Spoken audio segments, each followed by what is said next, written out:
对生命而言，最大的威胁往往不是掠食者，而是那些比你更优秀的同类。而人类也是如此。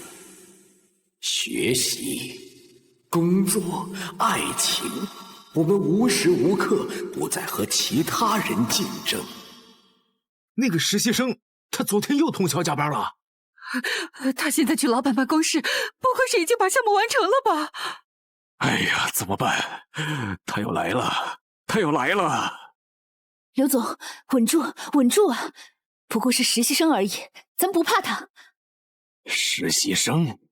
那是来公司不到半年就踢掉3个主管、1个部门经理的怪物，能力、效率、人情世故都经营得密不透风，想为难他的家伙都迅速被踩分在地。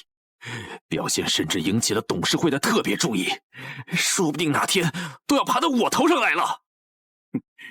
但你说的对，我不怕他，我老刘也是一路杀上来的，现在我才是老板，我还能怕他一个毛头小子？就是。刘总，哼，进来吧，我来做工作报告。你不要过来呀！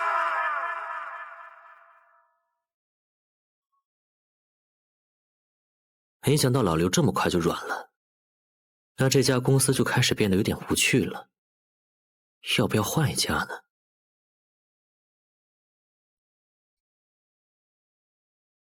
那这个舞台应该会很适合你。这是精神强度82%，斗争性120%，坚韧68%，生命活力45%，反射55%，意志92%，信息监测目标符合参赛标准。载入开始。怎么回事？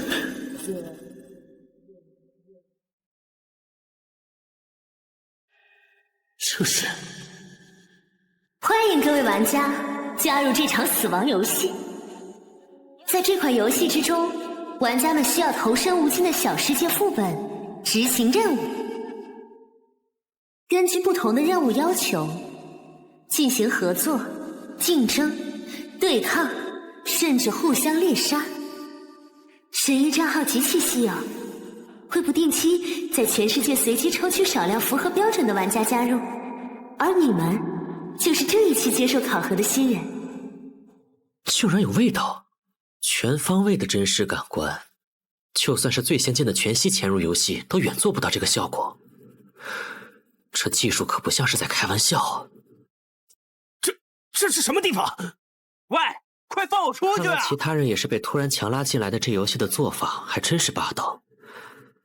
不过，前辈好，请问这个考核失败会怎么样？是直接退出游戏吗？既然是死亡游戏，当然不可以退出。在你们加入游戏的瞬间，原本世界的一切就和你们再无瓜葛了。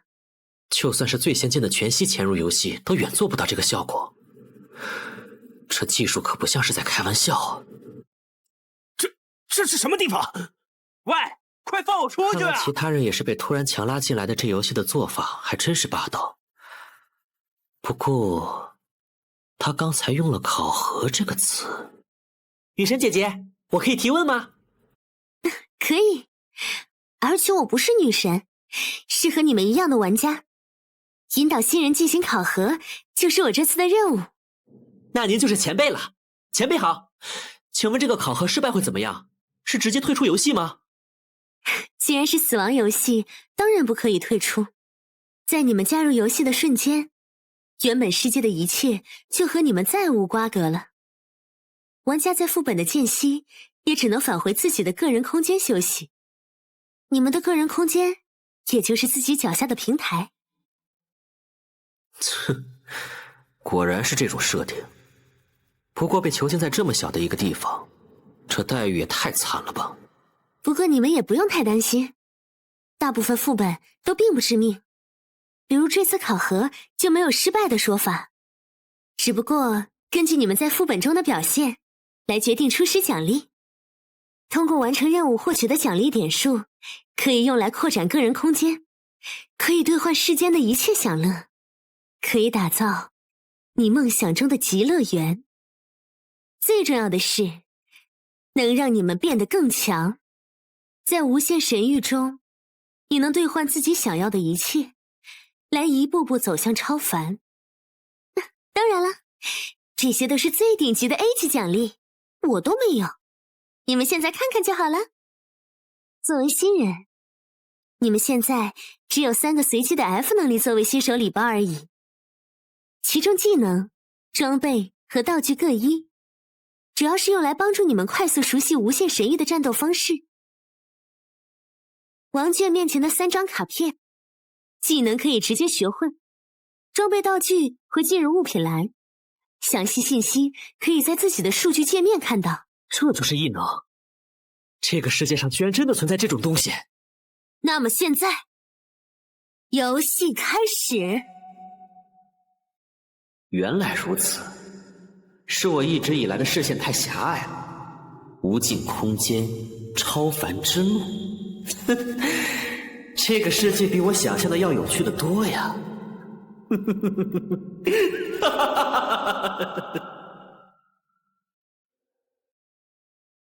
测试玩家 F233号，您已掉线。我这是回到现实了？说好了不能退出的死亡游戏呢？这玩意儿还能掉线的？难道我能把神域中的能力带回现实？灰羽大陆，一个充满了魔物的奇幻世界。你们是一群前来讨伐地精营地的新人冒险者，但被封闭退路的你们很快就明白了谁才是猎物。地精的搜捕队正在一步步压缩着你们逃亡的空间，将你们驱赶向地精领主的巢穴。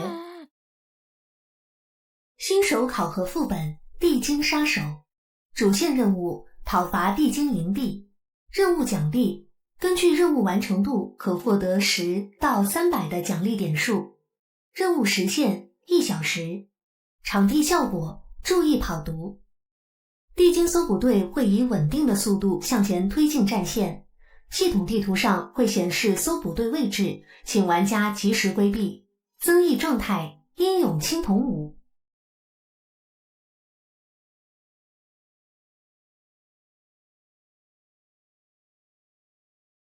云石账号234，游戏载入完成。时间一到就强行重连进来了。果然离线模式并不能让我彻底离开这个游戏。哎，小王，你借这些是要干嘛？甚至就连外界的随身物品居然都无法带进来，真是太过分了。因为掉线太久，那个搜捕队已经快到这里了。在这种游戏里，晚上线10分钟还真是要命。虽说继续离线，苟到游戏结束也是个思路，但那样任务完成度就没法看了。小哥哥，快来呀！来和洒家一起快活呀！果然，既然是新手任务，就不会太难。地精这种身高体重都如同小孩的怪物，人类只要克服对战斗的恐惧，就能凭借体型进行碾压。更不用说我这种专门接受过职业军人的格斗训练的高端人才。作为被我击杀的第一个小怪，放马过来吧！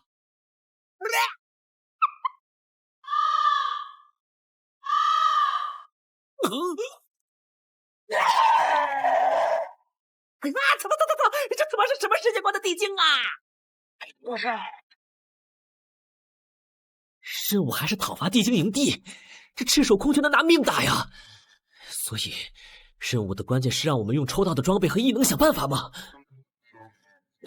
等等，这个和之前抽到的开场能力不一样了。难道说？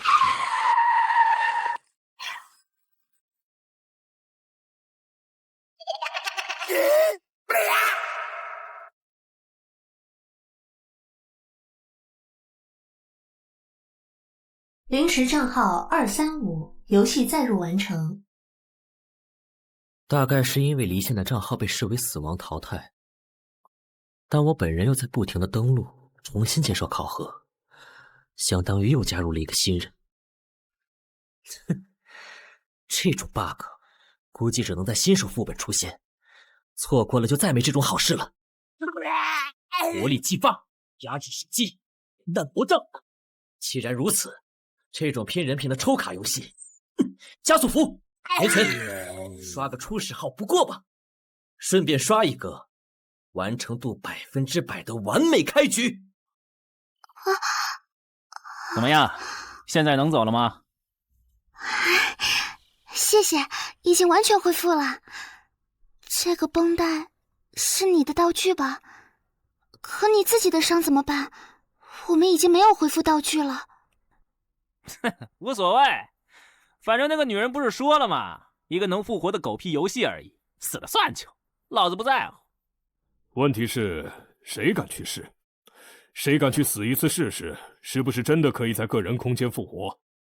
有人去试了呀，一个人平地摔掉下悬崖，一个人在出生点躲到被毒圈吞掉。可惜他们都没法告诉我们自己目前的状态如何。何等愚蠢！明明是5人的新手副本，结果开场一死一送。突然被拉到这种游戏里，无法接受也是正常的吧。如果不是你们找到我，我可能也在原地发呆等死了。现在怎么办？打怪可以加任务进度是没错，但越往里面怪越扎堆，再打下去可能真的要死人了。问题的关键不在这里，是这个任务本身。说是讨伐，但不管是开场背景还是毒圈机制，整个感觉都更像是让我们求生，太违和了。啊？有吗？难道说找地方躲着熬过时限才是正解？该死，该死，该死！情报确实没有头绪。说到底，我们真的有必要为了那什么莫名其妙的任务去拼命吗？想想真他妈蠢。那你们说，我们真的再也回不去了吗？小心！来不及了！这是那个在出生点躲着找不到的玩家，他居然还活着！这样比直往最深处冲，难道他发现了这个副本的正确解法了？不纠结生死，不瞻前顾后，既然身已在此，便是一往无前。这个男人的战斗意志是何等的炙热！原来他之前是故意让自己深入毒圈，收集情报，如此才能做出最正确的判断。这是怎样的胆魄与谋略？刚刚我看到他好像是临时账号1985王娟。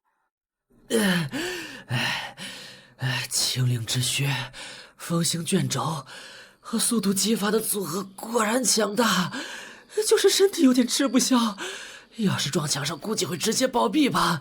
哎呀，赶紧换掉。刚刚路上看到的是其他的玩家，游戏都快结束了，还在原地发呆，看样子不是什么有威胁的竞争对手。可以无视了。账号刷新1000多次以后，抽到的奖励基本就都是重复的了。看来 F 级的卡池深度也就只有这么多了。丢地上再拾取违纪的道具也早就超过了系统背包容量上限，继续刷下去没意义了。刷到我之前看中的那几种能力和装备就停手吧。那么接下来就是 BOSS 战了。虽说按照背景说明来看，这玩意儿大概率不是让新手玩家打的，可我每次刷新账号都会把任务进度一起清零，所以小怪打的再多也没有意义。想拿到完美奖励，必须一口气来一波大的。好了，那就用这次战斗来结束这个副本吧，迎接你的末日吧，地精领主！果然是大威力枪械，等的就是这个。F 级装备反弹之刃，洗炼锻造而成的刀刃，锋利但容易磨损。使用者摆出明确的格挡架势后，将下次以其为目标的远程攻击反弹回攻击者。如此使用会大幅损刀的耐久上限。备注：他继承从火焰祭祀场直到星球大战的刀剑梦想。因为动作太明显被看出蹊跷了。哼，不过没关系，用来解决这个问题的异能也准备好了。强迫自律 F 级，让目标在接下来的时间完全按之前的规划行动，持续时间与最终效果受到目标精神抗力影响。备注：你永远不知道一个自律的人有多可怕。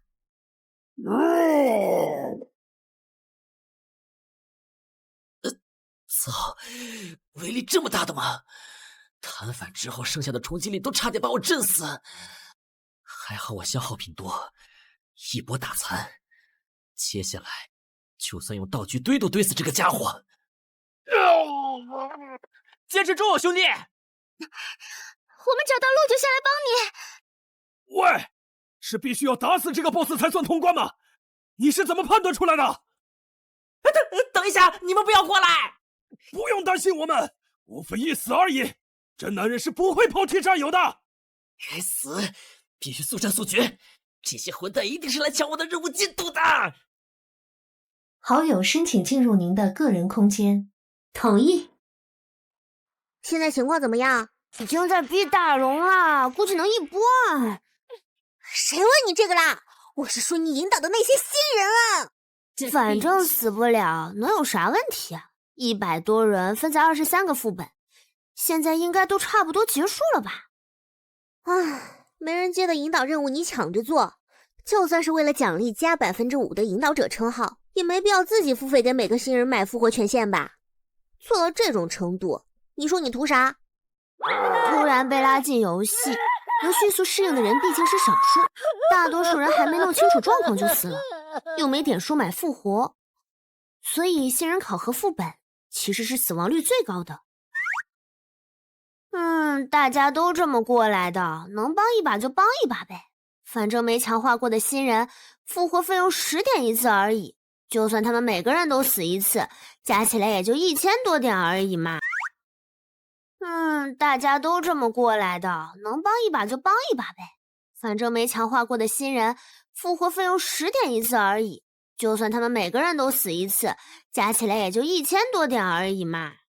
你还没算为了引导新人有格调极限扩大的个人空间，看着有气势但根本没法助人的巴别塔，以及除了好看一无是处的花海特效。我喜欢漂亮外观有什么错吗？算了，你高兴就好。我来说问你30级进阶需要的地级灵装，你准备好了吗？没问题，我围了3万多点，肯定能拿下。剩余奖励点数2333。我的点数呢？我辛辛苦苦囤的那么多点数呢？新手任务复活开销28000点，你这次究竟引导了多少新人？而且还把复活都用掉了。我一定是在做梦，没事，死了就没事了。不要跳啊，你这样是摔不死的。任务完成，考核任务地精杀手，主线任务讨伐地精营地完成度100%，获得隐藏点数10。隐藏任务讨伐地精领主完成，获得奖励点数15，获得神谕礼盒乘1。果然杀 BOSS 是有额外奖励的，还好我维基的道具多，瞬间爆发够高。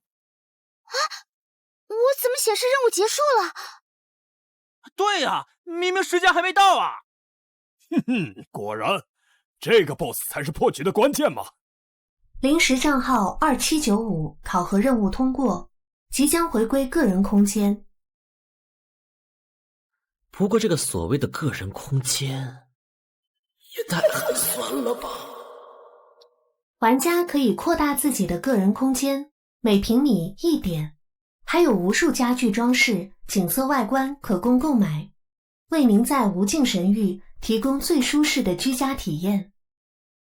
略过略过，我随时都能下线回家，怎么可能在这上面浪费宝贵的点数？当然是全部要用来将自己变得更强啊！话说该怎么强化？生成界面在哪里啊？引导者通讯接入，恭喜你成为无尽神域的正式玩家。那么由我来完成引导者最后一个任务，为你介绍空间的强化系统。出了一点点的小问题。总之，我先给你介绍一下奖励点数怎么使用吧。奖励点数是神域中的基础货币，它可以用来打造个人空间、购买生活用品、强化已经拥有的能力和装备，在有死亡惩罚的任务中兑换复活等等。最关键的是，能让你抽取礼盒获得更多的奖励。不过礼盒等级与人物等级挂钩，作为新人，你现在只能使用 F 级礼盒商城。这是盲盒抽卡，强化居然不能自由购买，这也太坑了吧！是啊，10点兑换一个没用的道具，不如把已有的能力强化加1。不过也看运气嘛，万一抽出1级物品，就能让你舒服的度过整个新手期啦。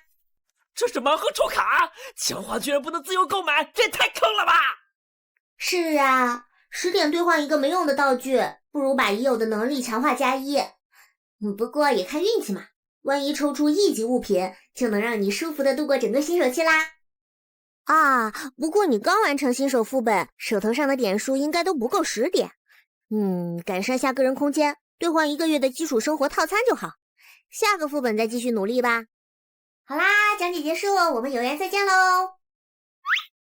谢谢前辈讲解，前辈您辛苦了。原来大部分新人连10点都没有吗？拥有整整25点日款和一堆 F 级道具的我开局果然是完美的。预留出下载异能需要的10点，我还有15点可用。礼盒、卡池这种交智商税的地方狗都不会去。那么我现在只要考虑是强化装备还是异能了。那个，万一呢？果然是坑啊！所以完成任务的神域礼盒也是这种坑电货，对吧？等等，这个绿光石，1级装备还是3选1？发达了！特殊奖励，请选择其一获取。冷静，这是早期神器，选择一定要慎重。对了，我可以不选直接退出，等下次副本通知来了，看具体情况再说。玩家王卷，离线。注意，您需要在12小时内进入下一次副本。不知不觉都快中午了，不过拥有正式账号后依然能离线，这下彻底没顾虑了。老刘这是什么症状？小王啊，你刚刚是工作时间偷偷睡觉吧？刘总好，请问您找我有什么事儿吗？有事，当然有事了。这个该死的实习生总算被我抓到破绽了，今天就让我好好教育一下什么是人间险恶。刘总，干嘛？没看到我在忙吗？秘书姐姐我们在忙哦。可是总公司的领导突然来视察，来了好多人，已经到门口了。切，算你运气好。好不容易让我有了兴致，半途而废怎么行？服用药水后，将连续在接下来的5秒内获得异常帅气的连续突进能力，并收获长达20分钟的快乐情绪。备注：小问号，你追不上我。林少，您怎么突然想到来视察了？是董事会有什么指示吗？没，随便看看。王卷，你被开除了，怎么样？诧异吗？不甘心吗？是不是想要跪下来哭着求我呀？林少，您怎么突然想到来视察了？是董事会有什么指示吗？没，随便看看。王卷，你被开除了，怎么样？诧异吗？不甘心吗？是不是想要跪下来哭着求我呀？没错，最近几个月公司业绩突飞猛进，都是你的功劳。你有后台，是名校导师直接推荐，有能力，表现出色，引起到了总部的注意。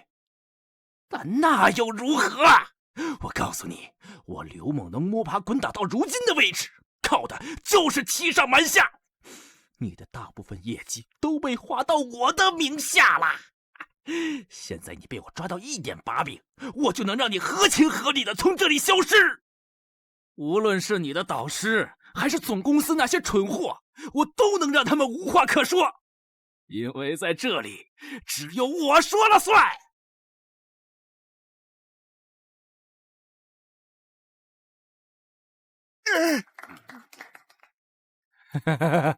哎，我就是给大家开个玩笑，大家喜欢就好，喜欢就好。走，已经没事了。只是最低级的 F 能力而已，就将本需要我长时间布局才能完成的目标，如此轻而易举的就能实现。按照我之前的规划，接下来就是笼络人心、飙升业绩。不过现在我对这些已经没有兴趣了。在那个能穿梭万界、拥有无限可能的神域面前，平凡的现实是如此的无趣。哎呀，接下来就是周末了，干脆今天就开始连续在公司通宵干游戏吧。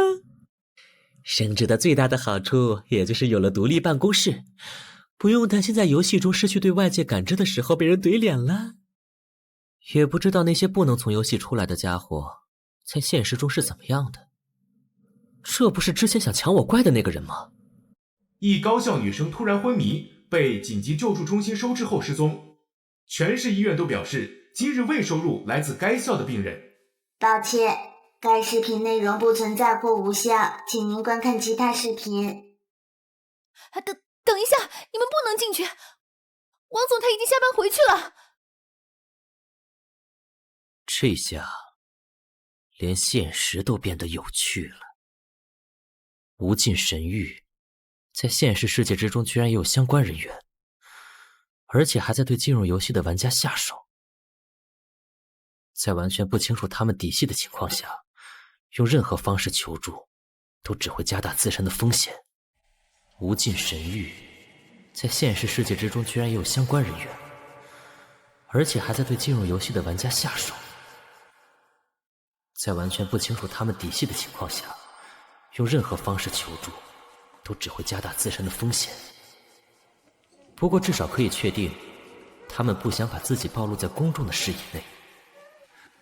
那么临近考试，整个晚上都坐满了人的图书馆自习室，应该算是安全的地方。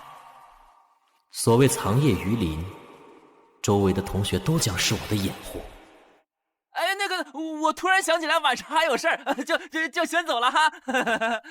我跑了1周的袜子，今天忘换水了，我要赶紧回去洗了。那可是同时选修3个专业，靠自学刷题就能拿满分的怪物。和他一起自习，我连停下来喝口水都会愧疚。哦，等一下，不要跑！其实今天我也是来摸鱼的呀。琳琳，你不走吗？那我也……我周围空一片，怎么看都会很突兀。没办法了，强迫自律。强迫自律 F 级，让目标在接下来的时间完全按之前的规划行动，持续时间与最终效果受到目标精神抗力影响。备注：你永远不知道一个自律的人有多可怕。不，我今天无论如何一定要把开题报告写完。哎，这样啊，那我们先走啦。加油，我们看好你啊！我刚刚说了什么？那今天晚上我们一起努力吧。是。在现实世界之中，这种无声无息的精神控制类异能果然好用。不过面对完全未知的威胁，我必须尽快获得更多的异能，构建起属于自己的力量体系，才能真正有自保的能力。时间差不多了，那么登录游戏。玩家王卷，等级1，欢迎来到无尽神域。游戏即将开始，请选择您的游戏难度权重，系统将为您匹配合适的副本。注意，副本奖励与游戏难度相关。开始匹配。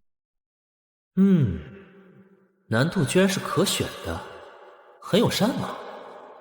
照理来说，作为新人应该慎重一点，先来个简单的副本熟悉一下。要是可能的话，最好能做个实力坡剑神。不过，我现在好像没有慢慢发育的余裕了。玩家等级 LV1， 副本难度极难，匹配完成。血染钟楼。我现在好像没有慢慢发育的余裕了。玩家等级 LV1， 副本难度极难，匹配完成。血染钟楼。被诅咒所笼罩的大地，恶魔在每一个夜晚择人而噬。9位勇者进入被恶魔占据的古堡，想要将其彻底消灭。而真正的恶魔和他的邪恶爪牙，却早已混入其中。勇者需要找出并杀死全部的恶魔，而恶魔需要利用定期降临的黑暗强化来猎杀勇士。这是有战斗成分的身份类 PVP 啊！游戏即将开始，发现您有未领取的奖励，请尽快领取。居然不能进游戏再选吗？而抽奖的内容没变化，果然账号绑定后就没无限刷新的 bug 了。献祭斗篷能对自身周围的敌人造成持续的 AOE 伤害，看着很像，但需要自己战场，在 PVP 中用起来太危险了。能主动影响事件概率的幸运硬币，应该是泛用性最高的。但作为我唯一的一级道具，缺少了一点在关键时候一锤定音的感觉，所以剩下的就只有炮台了。不过既然是身份类副本的话，我在干什么？为什么要一个人留在这里？但话都说出口了，现在走的话需要和他打招呼吗？不行，我最怕和人说话了，但是留在这儿真的好尴尬呀！要是说肚子疼，会不会太刻意了呀？那个，你是在练习听力吗？我留在这里会不会打扰你啊？要不，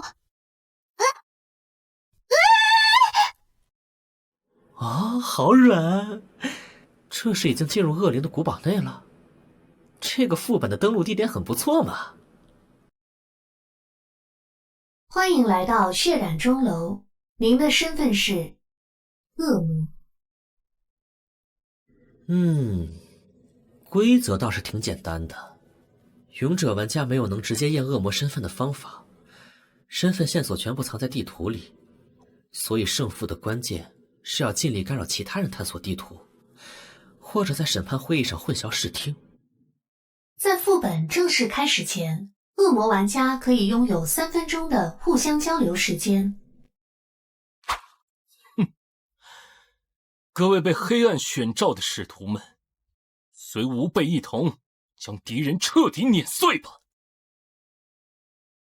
没问题，这局一起好好打。等等，怎么会有1级新人？你这是才打完新手本吧？怎么就排到 PVP 团战了？游戏副本血染钟楼。血染钟楼为阵营对抗副本，本次副本共有9名玩家参与，勇者阵营6人，恶魔阵营3人。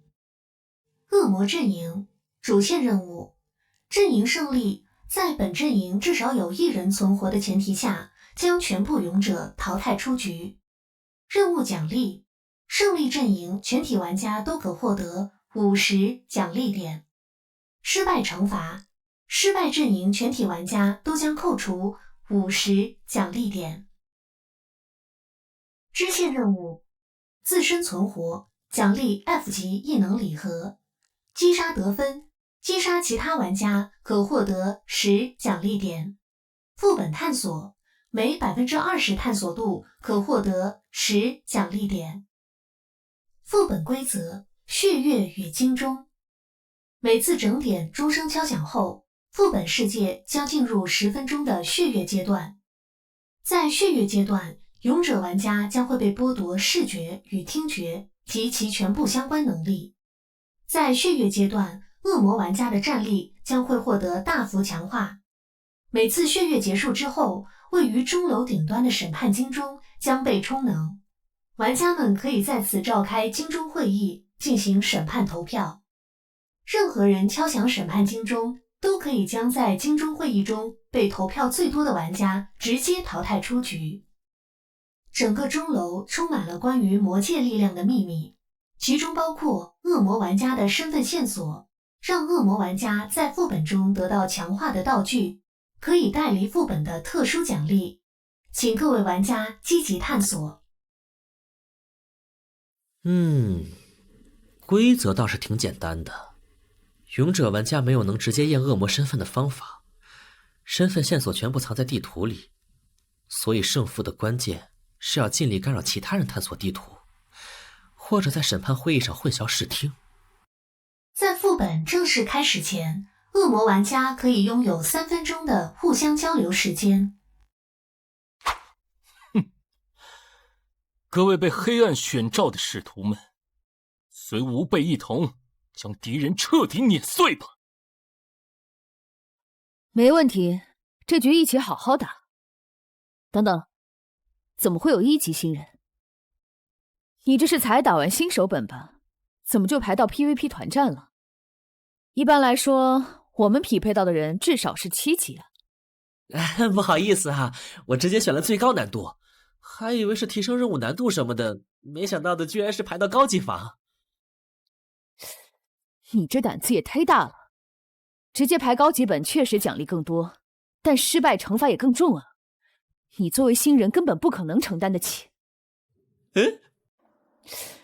你这胆子也忒大了，直接排高级本确实奖励更多，但失败惩罚也更重啊！你作为新人根本不可能承担得起。也就是说需要预留点数来预防失败扣分，这么重要的事情，那个讲规则的女人居然忘记说了，坑人呢！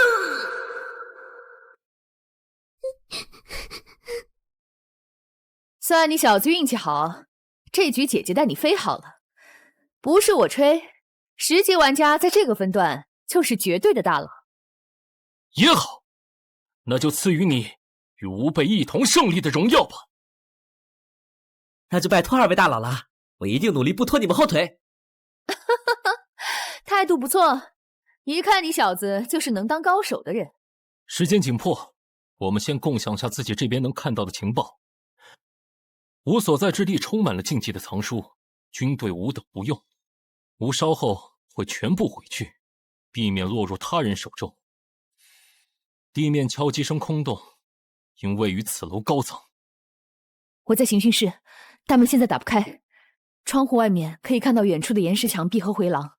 这个钟楼内部应该是中空的结构。我这边是在卧室，通往室内的门和对外的窗户都无法打开，玻璃窗户也敲不碎。不知道等副本正式开始会怎么样。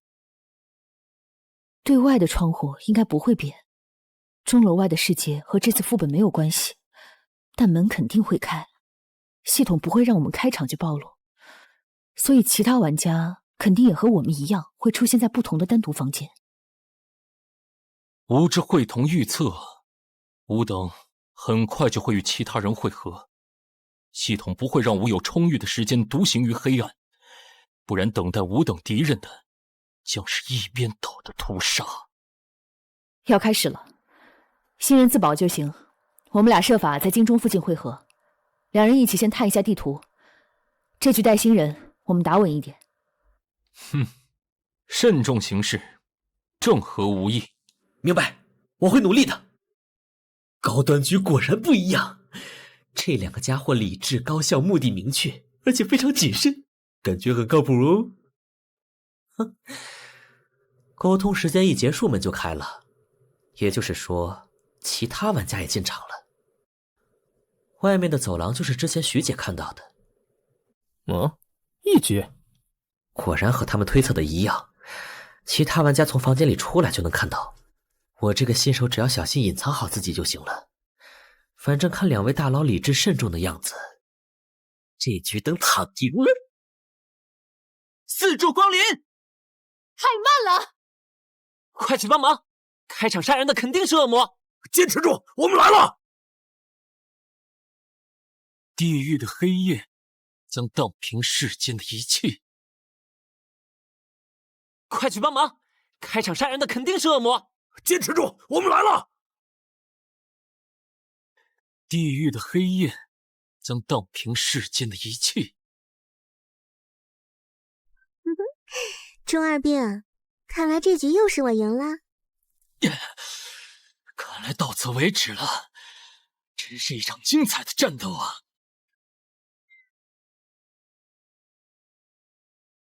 多谢啦，差点又被他用自爆换掉了。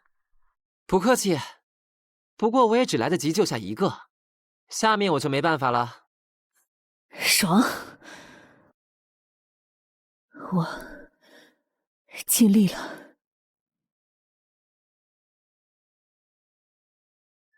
玩家刘胜军被淘汰，身份为恶魔。玩家何小天被淘汰，身份为勇者。玩家徐淼被淘汰，身份为恶魔。刚刚发生了什么？啊，是你啊！我们在新手副本遇见过。没想到又见面了。是那个想抢我怪的没素质的女人。哎，等下，她的等级居然是2级，乍一看只比我高1级，但也可以说是等级比我高整整1个倍。明明是同时进入，我居然落后了。那当时在我下线的时候，她在个人空间寻找到了锻炼的方法，还是说发现了我不了解的规则，又或者是用无耻的手段贿赂了引导者，将自己伪装成人畜无害的样子，然后在暗处不择手段的拼命变强。这个女人真是个可怕的对手。你才1级居然就排进了团战副本。又来了，她是准备要嘲笑我吗？可恶！啊，一定是和我一样抽到了随机入场券吧？让玩家进行额外副本的道具，上面的说明是在等级低的时候特别容易抽到的奖励。如果不是我一个人待在个人空间太害怕了，根本不会想用它。原来还有这种好东西，等级越低越容易抽到，这简直就是专门用来给新人补等级的神器啊！唉，我这张入场券可以用3次，问题是副本难度完全随机。前一次是简单的解谜副本，在一个好心前辈的帮助下过关了。这次随机到极难，我还紧张了半天，唉，结果对手开场就死的差不多了。我们运气真好。是啊，我们运气真好。真是倒霉，这局跟和天排到一队了。这次随机到极难，我还紧张了半天，唉，结果对手开场就死的差不多了。我们运气真好。是啊，我们运气真好。真是倒霉，这局跟和天排到一队。我知道他哎，是那个每次副本都会带着全队把探索度刷满拿隐藏奖励的大佬。以为能有额外的收获的，没想到他开场就被换掉了。我之前跟他合作过一次，他的那探索者称号拥有能指出剧情关键点的场景能力。放在这种身份类团战里，基本就是指出恶魔玩家的身份了。所以苗姐才在发现他的瞬间就不顾一切的出手了。原来是这样啊！那个脑残中二也是发现对方支援来的太快，才强行出手，用火焰隔断通道的。啊，被苗姐晋升了确实没办法。还有那个中二病的自爆也好吓人啊！我的能力全开了，还差点被换掉。为了救你，我连全场景1次的大招都用了。幸好已经解决了。原来如此。和普通的身份类游戏相比，神域中更要重点考虑每个人不同的异能。这么说起来，那2个家伙也算是尽力了。为了不辜负他的牺牲，接下来就看我那个屁呀！能开打的开场都输了，留我一个1级新手有什么用？恶魔能力血月强化1级未激活，在血月中全属性获得150%。那我唯一的胜利的办法就是探索地图，把恶魔玩家的各种场景强化发挥到极致，以及让他们自相残杀。请问各位大佬，接下来该做什么？有什么是我们能帮忙的吗？那个，我们才进入神域，不知道该做什么。哦，我都忘记了，这次还有2个新人哎。不用，接下来就是正常的探索地图找线索，你们等金钟会议就行。好的，刚才看了高等级的战斗，我们还担心自己没有战斗力，拖了大家的后腿，还好各位打赢了。对哦，这次有2个没战力的新人，既然摆明要开打，那为什么3个恶魔不一起出手？以徐淼的实力，3打4也能拼个5-5开啊！所以那2个人拼命也要帮忙隐藏身份的人，实力一定很强吧？强到就算只剩下他一个人，也能在血月中杀光全场。有道理啊，所以最后一个恶魔是你吧？你是狙击类强化，黑暗中绝对能一枪一个。明明刚才唯一没有出手攻击的托尼，才是最可疑的。我要是恶魔，我救什么人啊？所以最后的恶魔就是最厉害的那个人吗？究竟是谁啊？所以最后一个恶魔是你吧？你是狙击类强化，黑暗中绝对能一枪一个。明明刚才唯一没有出手攻击的托尼，才是最可疑的。我要是恶魔，我救什么人啊？所以最后的恶魔就是最厉害的那个人吗？究竟是谁啊？成了。这种情况最怕的就是一起合作找现实，把互相怀疑挑到明面上，我的机会就能大上不少。真是一群废物！我可以认为你这是直接亮恶魔身份了吗？3对1，看来这局可以直接结束了。老子要是恶魔方，直接和徐淼一起动手，就能杀光你们这些废物。哼，几个脑残在这里被一个弱鸡新人带节奏，明显最后一个恶魔就是这个1级的垃圾，自己没战斗力才没办法动手。你们但凡脑子没被拿去涮锅，都能想到。王娟，你没死吧？我准备了医疗类道具。谢谢，我这里也有，等下还你。这位大佬，如果我是恶魔，那这样做也没意义呀。毕竟，就算最后投票到只剩2个人，我也……老子闭嘴！在这里，弱鸡没资格说话。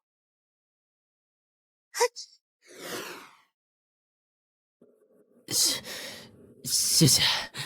该死，这种力量上的压制，实力不够根本就没操控的空间。不过这家伙为什么不直接干掉我？他第1下攻击明明能打掉了我1大半的血，可这一次他明显是刻意控制了力量的，为什么？有点过了，大家都是从新人过来的，没必要这样。游戏而已，说不定以后还会排到一起玩的。原来如此，他并没有完全的把握。如果强行干掉我，可我却不是恶魔的话，他就会被其他人围攻。正常来说，勇者方优势这么大，赌一波也无所谓。按照他表现出来的性格，更该不管不顾的出手。可是他却强行忍下来了。那么，只有一种可能。和其他随心所欲把神域当游戏的玩家不一样，这个人非常非常想赢，不顾一切的想赢下每一局。大家僵在这儿也没用，不如我们分头看地图找线索吧。不是说探索还有额外的奖励点吗？可是大家分开后被各个击破怎么办？而且恶魔玩家肯定会隐瞒自己发现的线索。没关系，我们只要2人一组，互相监督。不如我们分头看地图找线索吧。不是说探索还有额外的奖励点吗？可是大家分开后被各个击破怎么办？而且恶魔玩家肯定会隐瞒自己发现的线索。没关系，我们只要2人。2人一组，互相监督。等血月开始就抓住和自己同组的人，确保对方在黑暗中无法行动。恶魔要么自爆身份强行动手，要么等着我们找到线索。就按弱鸡新人说的来，这是最稳的做法。哼，果然。要抱在一起啊？那我们2个女生一组吧。也不用抱吧。那我来照顾新人吧。行。不好意思啊，我要和这位林前辈一组。好。因为我是完全没战力的新人，而你是最强的一个。为了防止被你先杀死一个战力，我要用自己的命去验你的身份。哼，有点意思。距离第1次血月剩余48分钟。审判金钟充能中，剩余玩家数量6。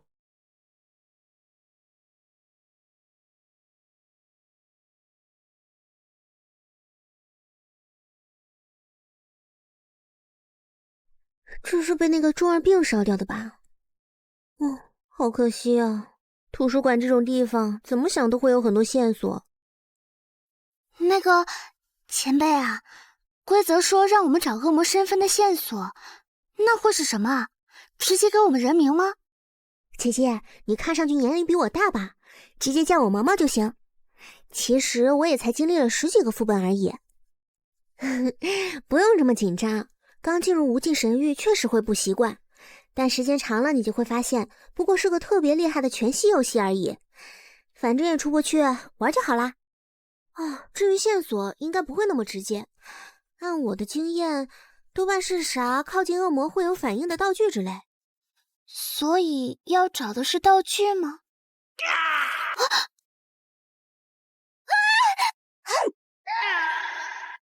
原来这个副本有怪的，好像是作为陷阱之类的，隐藏在各种地方。不过等级不太高，只要不是特别倒霉，一次性触发很多，对我们就没有威胁。是这样啊！这他妈的也太多了吧！先是餐厅里刷出来一堆发疯的老鼠，去了仆人房跳出来个会咬人的宝箱，现在走在过道上都有会活动的铠甲。这个钟楼里究竟放了多少陷阱？林前辈加油！林前辈你是最棒的。不过等级不太高，只要不是特别倒霉，一次性触发很多，对我们就没有威胁。这个钟楼里究竟放了多少陷阱？林前辈加油！林前辈你是最棒的。给我去死！别他妈和我站那么远！我入记。好的，林前辈。现在最不能让我死的就是他。要是我在探索中不小心挂了，他肯定洗不清了。我说，你不会是在不停的故意触发陷阱吧？怎么可能？就算我想触发，也不知道陷阱在哪儿吧？都是巧合，就是不知道为什么我现在运气特别差而已。很好，趁着有这个能用到死的保镖在，我顶着底 buff 给关键道具充能也安心了。反正我不需要战斗，刚好可以好好解密。在这个满是恶魔的钟楼里，究竟有什么可以让我获得强化呢？等等，满是恶魔的钟楼。对呀，我记得开场故事说明里，玩家们是一群来钟楼讨伐恶魔的勇者。那在这种恶魔的巢穴，为什么会有能审判恶魔的金钟？游戏时间00:49，距离第1次血月剩余11分钟。审判金钟充能中，剩余玩家数量6。这些房间一个个搜过来也太耗费时间了吧！光2楼就花了快1个小时。呀，这是总算找到了有用的东西了。顺从你的欲望，承受贪婪的代价。付出代价，和恶魔进行交易。难道说，死在钟楼里的人不是被抓来的？把你手上的道具给我。这样不好吧？之前找到的3个道具都被你拿走了，黑装备这种事情很没素质呀！不要让我说第2遍，弱鸡，不然我不介意把你手脚打断，拖着过完全场。那多不好意思，还是不麻烦你了。算你识相。如果你身份真没问题，老子保你躺赢。走了，还有一点时间继续探3楼，不许离开我的视线。有点不好办呀。虽然之前的操作把他对我的怀疑消除了不少，避免了被直接击杀的威胁。是，但这样被盯着什么都干不了。幸运硬币已经充能好了，没了厄运的负面效果。故意引怪，万一没演好，只会惹人烦。虽然之前的操作把他对我的怀疑消除了不少，避免了被直接击杀的威胁，但这样被盯着什么都干不了。那边是最开始被那2个人打坏的地方。哎呦，墙都打碎了。先过去看看。这里是苗姐出生点的刑讯室，被他干掉的人出生点应该是在旁边禁闭室。还真是一个照面就打起来了呀！操，被破坏成这样，看来找不出什么有用的东西了。去隔壁，时间不多了，搜完下个房间，准备找地方躲过血月阶段，别给老子磨蹭。行，大佬你说了算。是个卧室，不过没2楼那个豪华。等等，这个房子是在刚才的刑讯室边上，但这样看的话，这房间面积不对，在靠近刑讯室的方向肯定有隔间。闭嘴！老子还不用你个弱鸡来提醒。跟紧点，别让我发现你有什么小动作。哎呀，这家伙是真的烦呐！这个房间难道是……怎么了？里面有怪吗？这个房间是恶魔的祭坛。等等，暗？难道说这个房间里有血月的效果？我能看见，是因为恶魔的身份，他其实根本什么都看不见，但假装没有异常，是为了趁机试探我的身份。如果我没能第一时间发现这个房间的问题，露出破绽就会被他瞬间击杀。还真是一刻也不能大意呀！哼，有意思。既然如此，哎，救命啊！什么？这个黑漆漆的房间里有东西在攻击我！既然你给了我合理自由行动的机会，就别怪我好好利用了。大佬救我！怪好多，我要死了！我看不到门在哪儿，救命啊！若曦，看不见就别他妈的乱跑，往门口来！总算到手了一个可以用的道具。操！烟魔，摆烂他们！可算有光亮了，谢谢大佬救我。再乱引怪，害老子浪费技能，老子就弄死你！房间太暗了，我一下就慌了。要是大佬您提前提醒我一下的话……废物！毕竟我是新人嘛，菜一点也没办法。是去探1楼的2个人，要和他们打招呼吗？不用，马上就要血月了，要和其他组保持距离。我们也赶紧找个地方躲过这一波再说。没错，是要找个好地方。充能完毕。行了，就在这里。通往禁闭室的门锁上后，多少可以拖延点时间。真遇到袭击，不管是撤离还是居守看守室，都是个不错的地方。这个角度不错，确实是个好地方。林大佬啊，你说其他2组现在应该就躲在对面房间里了吧？老子怎么知道？不过看他们之前的位置，如果脑子正常，应该不会快血月了还到处乱跑。确实只能判断个大致的位置，看来剩下的就只能交给运气了。那就选在这里开场吧。若曦，你他妈在外面磨磨蹭蹭的等着吃屎啊！这不是让大佬您先确定下房间安全吗？免得又和刚才的暗示一样，满地都是恶魔法阵。你为什么能看到？刚才触发的陷阱是法阵。猜的！操，这他妈的反应也太快了！强迫自律。强迫自律 F 题，让目标在接下来的时间完全按之前的规划行动，持续时间与最终效果受到目标精神抗力影响。备注：你永远不知道一个自律的人有多可怕。异能延时心智 ，F 级异能，这种垃圾东西也敢拿出来对付我？你这种弱鸡，没有继续挣扎的意义。所以是真正的恶魔玩家在指挥你，他给了你其他好处，你能借助之前的暗示联络。说，你是谁养的狗？去死！眼枪投射。在知道法师和狙击手一组后，作为刺客的妹子立刻就选择了封闭的4楼以上区域。走，我们去楼上，下面就拜托你们啦。而李耀却完全没有拒绝在有走廊容易被远距离袭击的2、3楼活动。他果然也有很强的远程攻击能力。该死！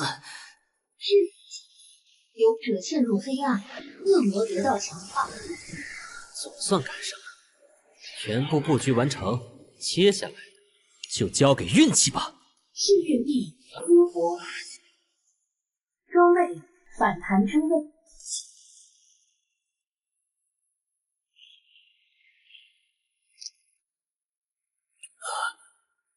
居然没死！切，等血月结束再跟他算账。我下来了。哎呀，还好我道具够多，低级雨洛夫救了我狗命。我下来了。哎呀，还好我道具够多，低级雨洛夫救了我狗命。选择带幸运币，本来是希望在这种身份局投票的时候改变局势的。不过现在看来，作用或许比我想的更大。我已经制造出了成功可能性。希望刚才那一瞬间，运气真能让事情朝着最有利我的方向发展。小心，我们被攻击了！哎，哪里？什么？是岩柱！果然，最后那个恶魔是灵药。安静，幻路先生，黑暗中我们没办法和他对抗。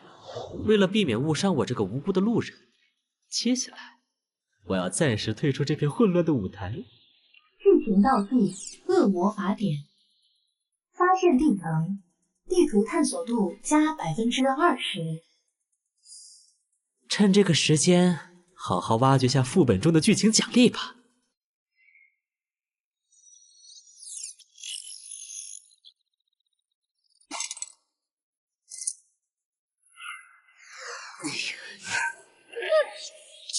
副本里的人有病吧？之前的泥巴骷髅就算了，一个恶魔也来偷袭我一个手无寸铁的恶魔玩家。难道是因为就算我刻意遮挡了自己的帅脸，也掩盖不了自己温和善良的气质？这些怪也太以貌取人了吧！这脑残副本连个敌我识别都没有。要不是我仗着血月状态的力量加持，硬是把这套装饰铠甲穿过来了，光靠 F 级道具还真冲不进来。哦，血月结束，属性强化的 buff 没了。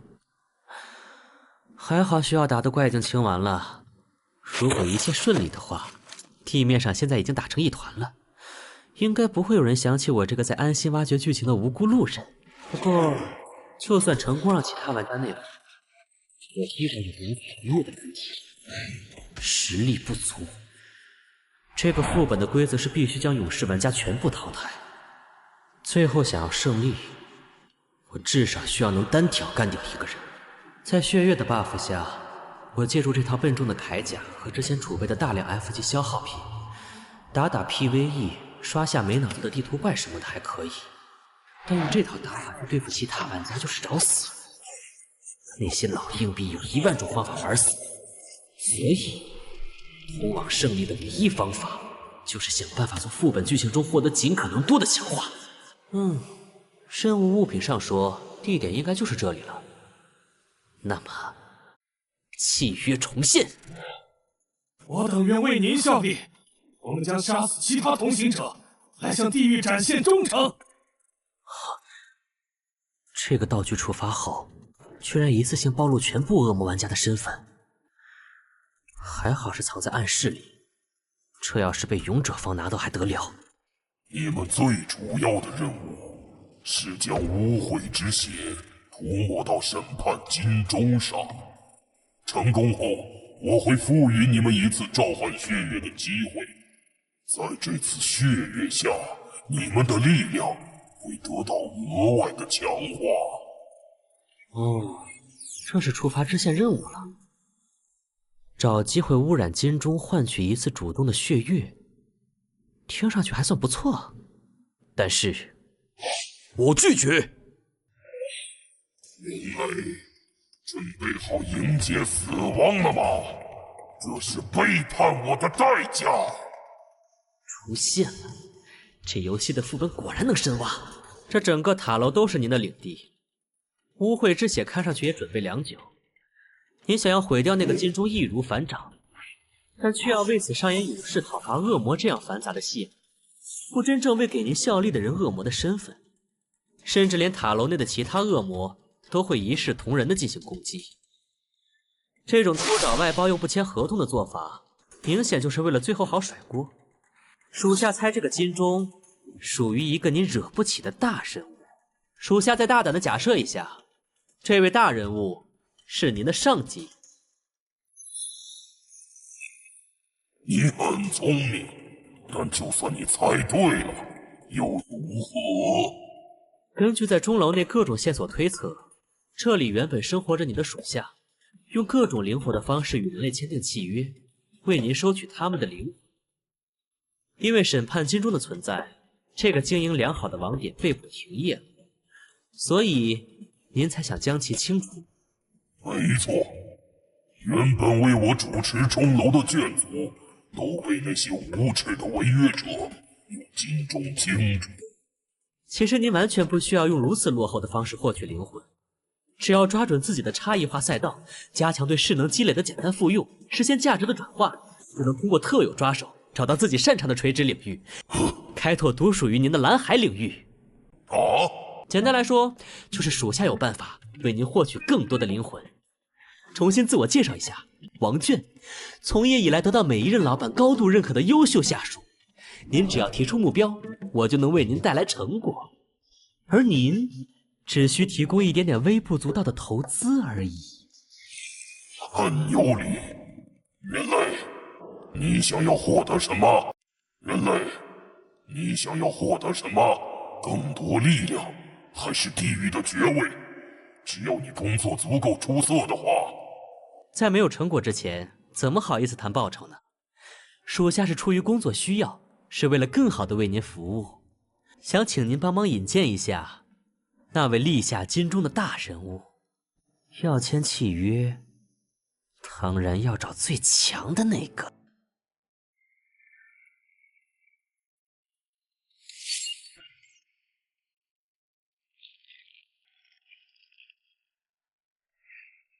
混蛋弱鸡，居然敢耍我！接下来，老子要让你好看！什么？击中目标，触发了一次性保命技能，弹道偏斜，命中手臂。看到自己的废物棋子暴露，于是亲自下场了吧？请给我去死！现在想逃？晚了！别躲了，让我们结束这一局吧。你跟着发什么疯？喂喂，你自己在血月都挑明身份了，还继续演就没意思了。什么？这是一级法术？看到了，这是对之前偷袭的回礼。你们他妈的到底在说什么？我什么时候偷袭？难道说？难怪他要反复确认其他人的位置，而且要在血月开始前的最后一瞬间暴露。是那个新人引诱我，在黑暗中往你们所在的方向发起范围攻击。那个弱鸡竟然敢算计我！在没有视野的情况下，胡乱发起范围攻击，通过只存在于理论的攻击路径，恰好攻击到了处于隐蔽的我们，而且恰好精准命中。如果不是我有保命法术，就直接被秒了。你说这是巧合？哼，虽说不是没有机运类装备，但你刚才却说自己的目标是那个白板新人，聊爆喽！该死，被算计了！既然怀疑我，现在金钟已经充能了，你们不去顶楼桥中，在这围攻我干嘛？然后在通往楼顶的狭小垂直地形上，被你用岩石傀儡一网打尽吗？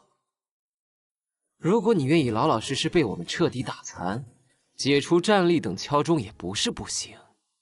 不过看起来你不太愿意。副本道具金色钟锤，用它敲响金钟会发起远程投票。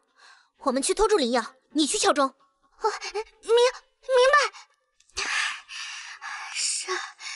胜利了，接下来只要敲钟就行了。嬷嬷你也来了。等等，那我爬这么辛苦是为什么？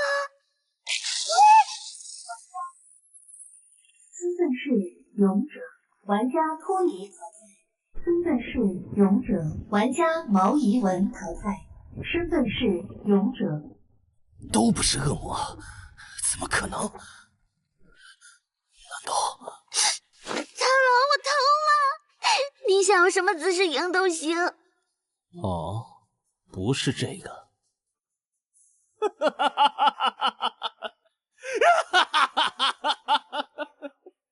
原来是这样，是我小看你了，王健。3打1居然还被反杀，那3个人究竟会不会玩？老子可是1到10级就能成为职业者的，不要把那些连圣遗物都还没配好的废物和我相提并论。圣造物，无尽神域中玩家能获得的物品包括作为携带品的道具，可以有限携带的装备，以及能解锁超凡体系作为玩家职业根基的圣遗物。圣遗物只能在副本中获得，如果你不想和那些废物一样卡在10级，最好尽快开始收集。多谢提醒，不过你为什么要和我说这些？你只有1级，没有点数交失败惩罚，所以下场副本是血印生死局。不过对你来说都是小意思，期待下次和你碰面，然后再次被我碾碎。胡耀说的你好像赢了一样。哼，在你能利用的棋子被我清理干净的时候，这场游戏就已经结束。就算我现在生命不足3%，也不是你能对抗的。如果我现在敲钟对你进行审判，你也会瞬间击杀雨山，来确保无法构成多数票。如果我现在敲钟对你进行审判，你也会瞬间击杀雨山，来确保无法构成多数票。没错，而且你真的要把希望赌在这个傻妞投谁呢？现在什么情况？为啥你要来了？究竟谁是恶魔？当然不会，那样的话我辛苦这么久不就白忙了？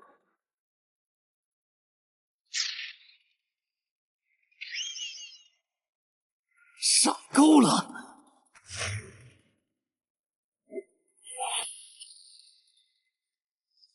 血月降临。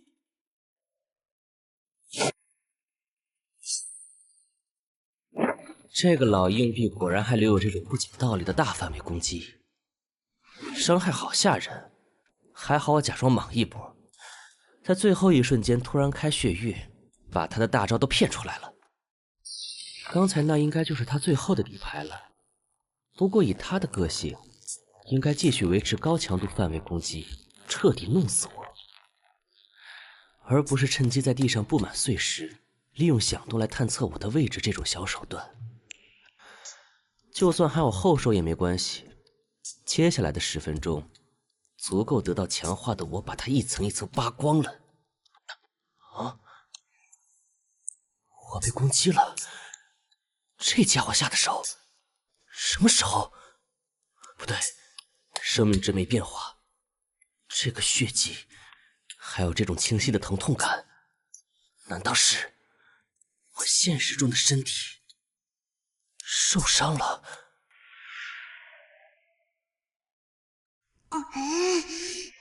专注，既然已经决定通宵了，那就一定要把事情做完。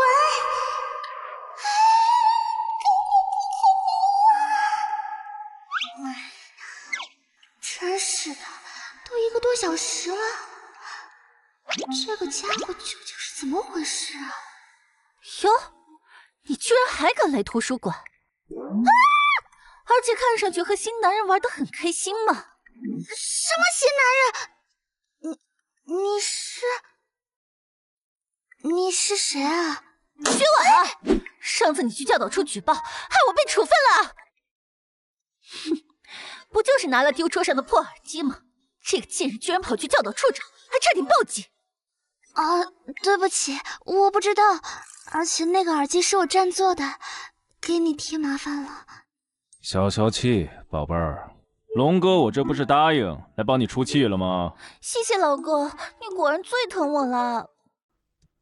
哼，不就是拿了丢车上的破耳机吗？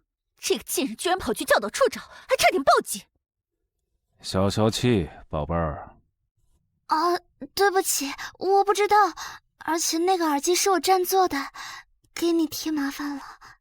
龙哥，我这不是答应来帮你出气了吗？谢谢老哥，你果然最疼我了。哎，你要干什么？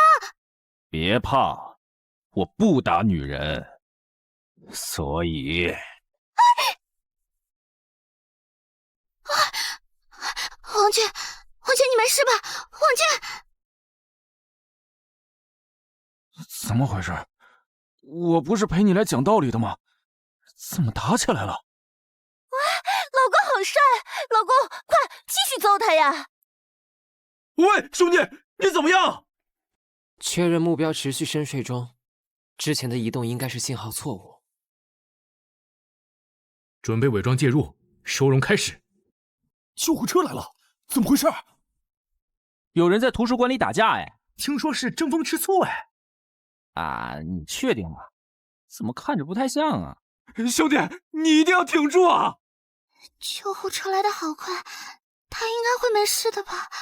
啊，可我才刚刚挂电话呀！退后，你影响到我们收治病人了。不好意思啊，医生，您一定要救救他呀！那个救护车要人陪同的吧？我和他一起去。上车。该死，现实中是什么情况？这种时候还管什么任务啊？当然是……不对，冷静一下。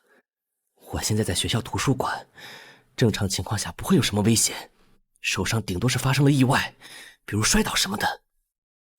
最大的危险来自那群人，但看他们的样子，应该不会在图书馆这么瞩目的地方太高调。身体没有受到进一步伤害，现在强行退出，如果发现是意外，就是虚惊一场。点数被扣光，游戏里的发育被打断节奏，只会让情况变得更加危险。所以我现在要做的事情很明显，不惜代价，以最快的速度干掉他，结束这个副本，结束这个副本。尊敬的九域领主拜尔提亚，我王卷遵从契约，换取您的眷顾。契约兑现，记住你的承诺。天亮了。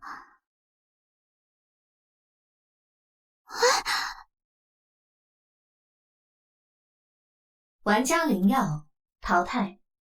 本来想着打个残血可以不用求剧情大腿，不过为了尽快结束也是没办法的事。王姐你好厉害，居然打赢了，我们赢了。对啊，赢了。其身份为勇者，剩余人数2，审判金钟失效。啊！强迫自律。动不了，他要对我做什么？那么下次排到一局再见了。原地卡死，他刚才居然真的什么都没想吗？啊，总算结束了。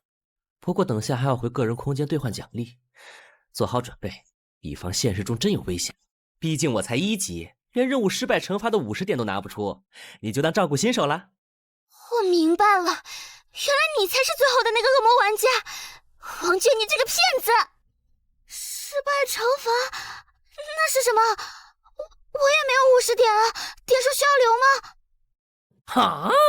你这种心机深沉、扮猪吃虎、假装人畜无害、暗中抢先设计、为了胜利不择手段的人，在已经过了3次 F 副本后，怎么会连这种事关生死的规则都不知道？总觉得被很失礼的描述了。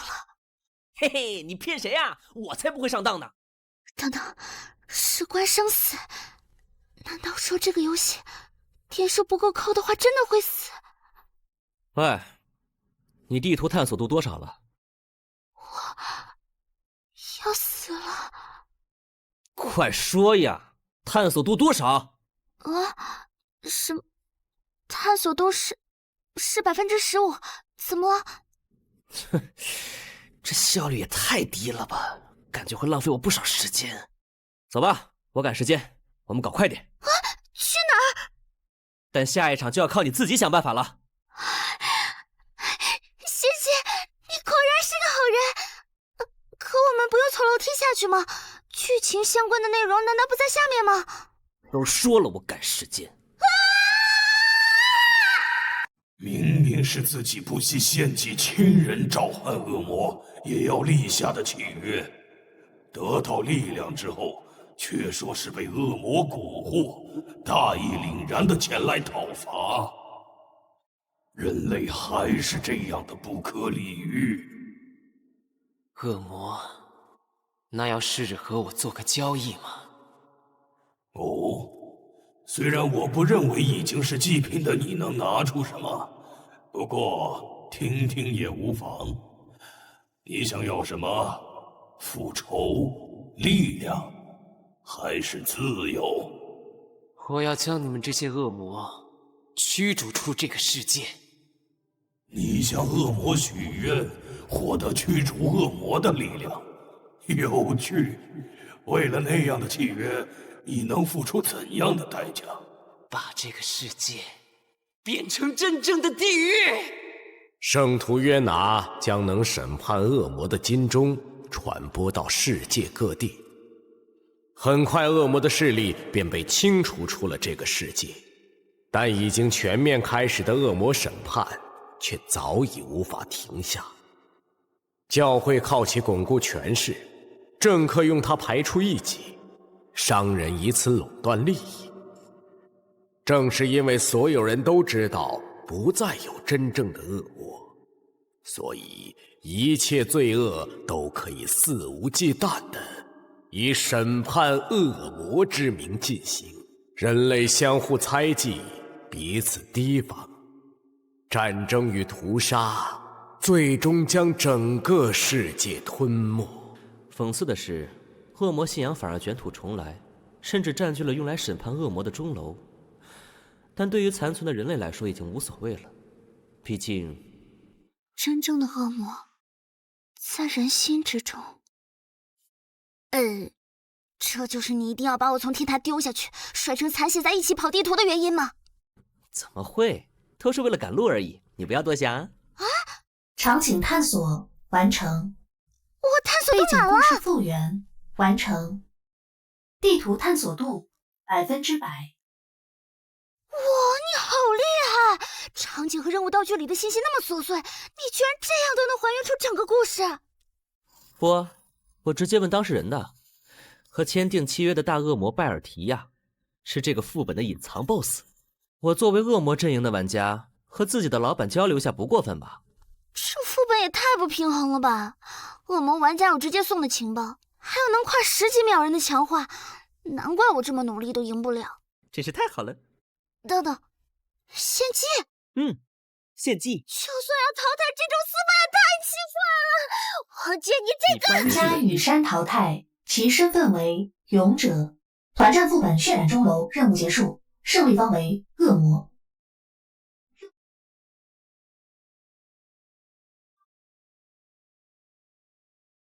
点奖励：支线任务自身存活，奖励 F 级异能礼盒，击杀得分，击杀玩家2人20。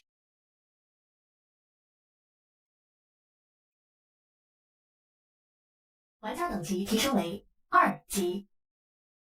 玩家王炫任务完成，开始回归个人空间。副本道具恶魔法典已移除，副本状态恶魔契约已清除。果然副本里的东西不能带回来，签订契约后灵魂的束缚感也完全消失了。如果不是要护着雨山把地图跑一遍，我连最后那一次献祭都可以赖掉的。反正恶魔那边对于投资对象卷款跑路这种事，应该也已经习惯了吧。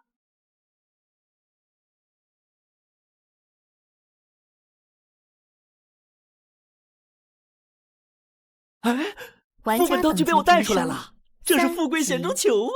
称号系统开启，根据下次副本表现进行评定。而且我已经3级了，在同批次新人中绝对是第1梯队。接下来只要保持这个速度，很快就可以超过那些前辈了。嘿嘿嘿嘿嘿，那些偷偷努力的混蛋休想超过我！冷静冷静，副本的事情后面再想。现在的麻烦是现实。之后我没继续受到伤害，刚刚应该只是意外吧？那个，你们是医生吧？他这个样子不需要处理吗？没事没事，他的状态我一直有在监控哦，放心吧，不会出意外的。情报公开，王卷等级3，装备幸运硬币1级，弹反之刃破损 F 级，道具恶魔法典3-3 1级，各类新手道具42个，异能。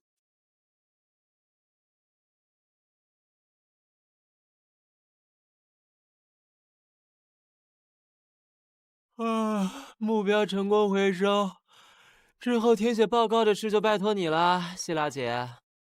太慢了，同一批次的其他样本，总部都已经派人来运走了，而且还带了个赠品回来。你是嫌后勤部门不够忙吗？没办法，目标移动了一次位置，之后所在地的安保等级有点高，事先没准备的情况下，我能不引起骚动已经很努力了。移动？什么意思？不知道，估计是被人带走了，或者是探测器故障，一开始就显示错地方了。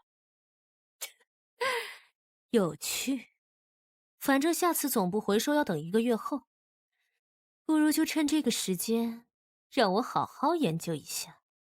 刚好这个小家伙看上去还蛮可爱的，应该能给我带来不少乐趣吧。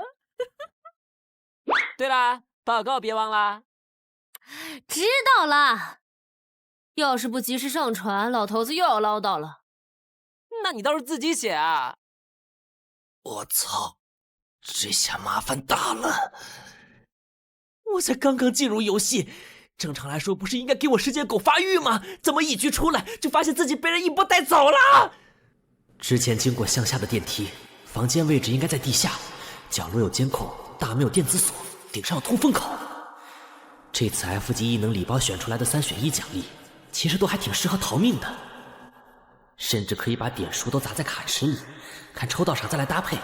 好好操作的话，逃出去应该不难。但这样逃走根本不解决问题。不知道对方的身份目的，不知道他们有多大能量，不知道他们和神域的关系，甚至连他们是怎么找到我的都一无所知。这种情况下，就算成功逃脱，也会很快被再次抓住。贸然行动只会暴露自身的特殊性。所以我现在最关键的是要在不暴露的情况下，尽可能的潜入其中，多收集情报。这就比单纯的逃走难太多了。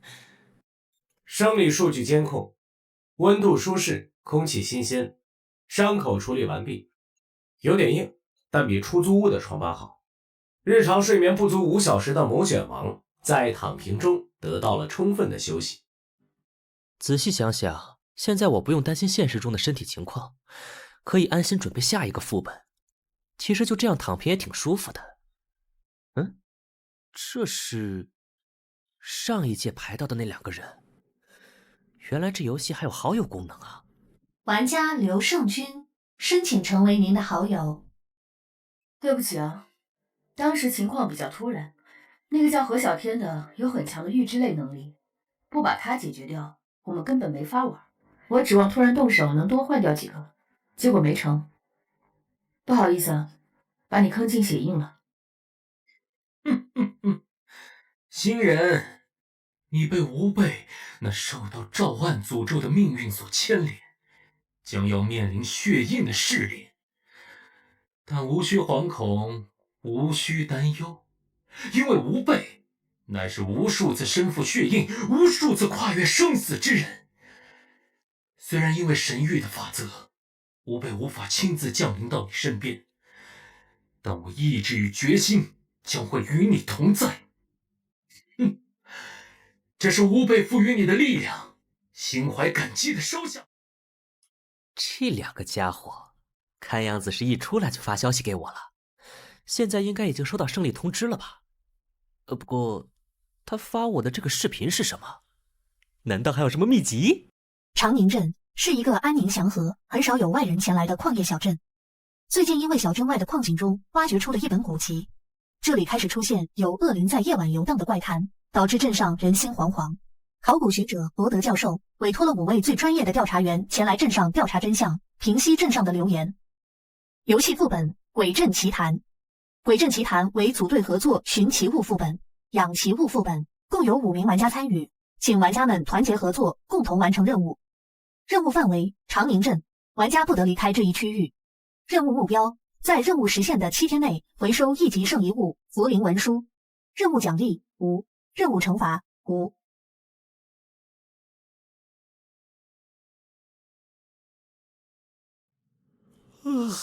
所以在这个副本里，我们玩家的身份就是那5个最专业的调查员，而这位老先生就是我们的委托人罗德教授。等等，是我雇佣你们来调查的，你们要干什么？我们不是在调查吗？给我老实交代，关于那个古籍，你还知道什么？你下半辈子不想靠着尿布和轮椅生活吧？你不要过来呀！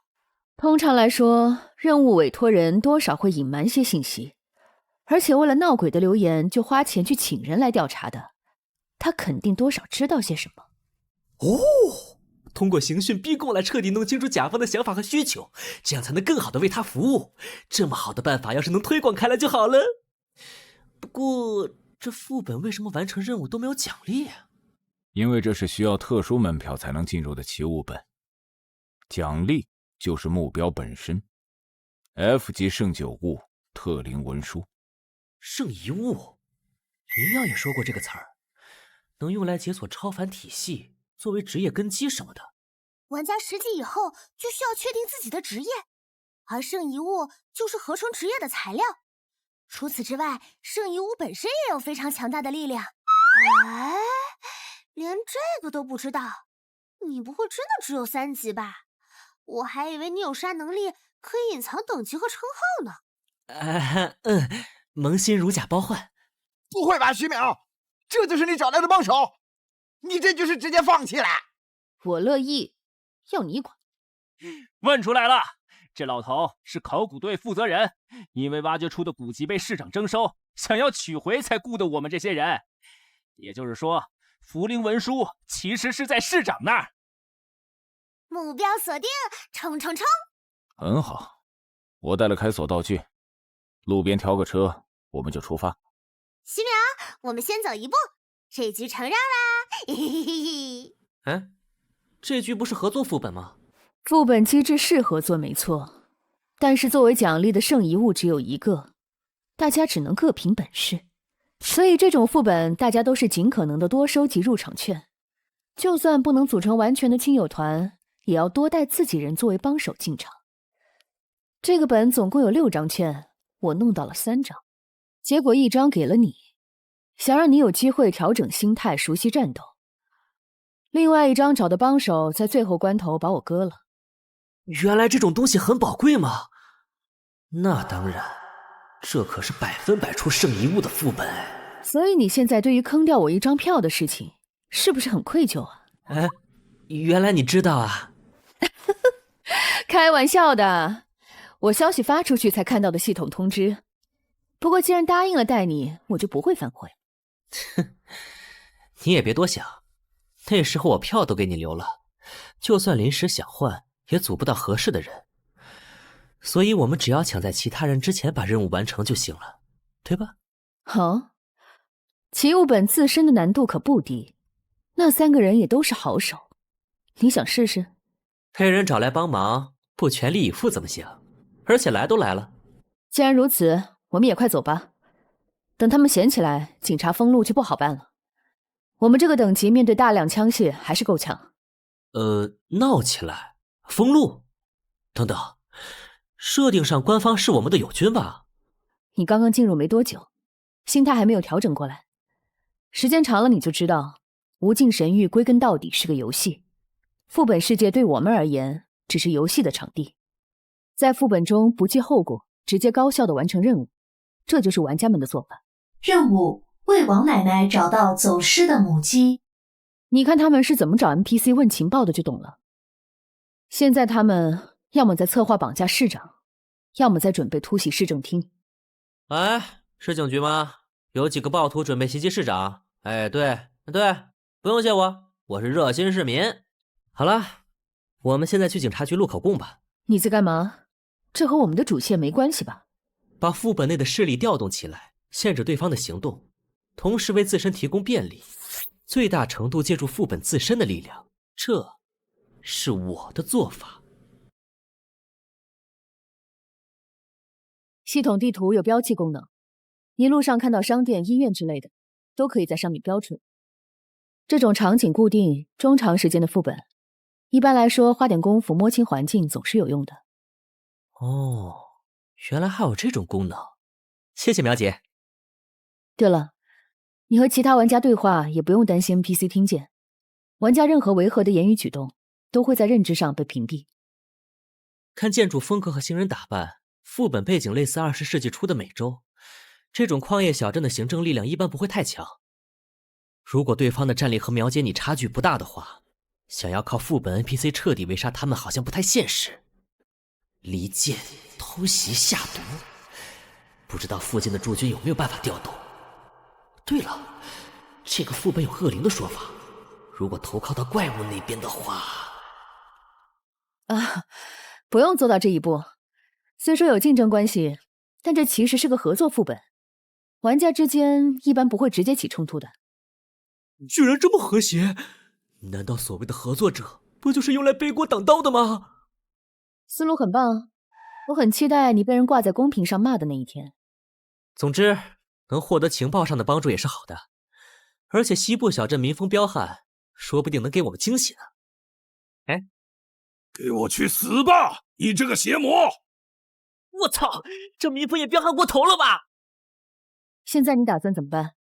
根据世界观不同，有的副本 NPC 完全无法交流的情况也是有的。先试试看能不能让他冷静点，毕竟来都来了。说的也是。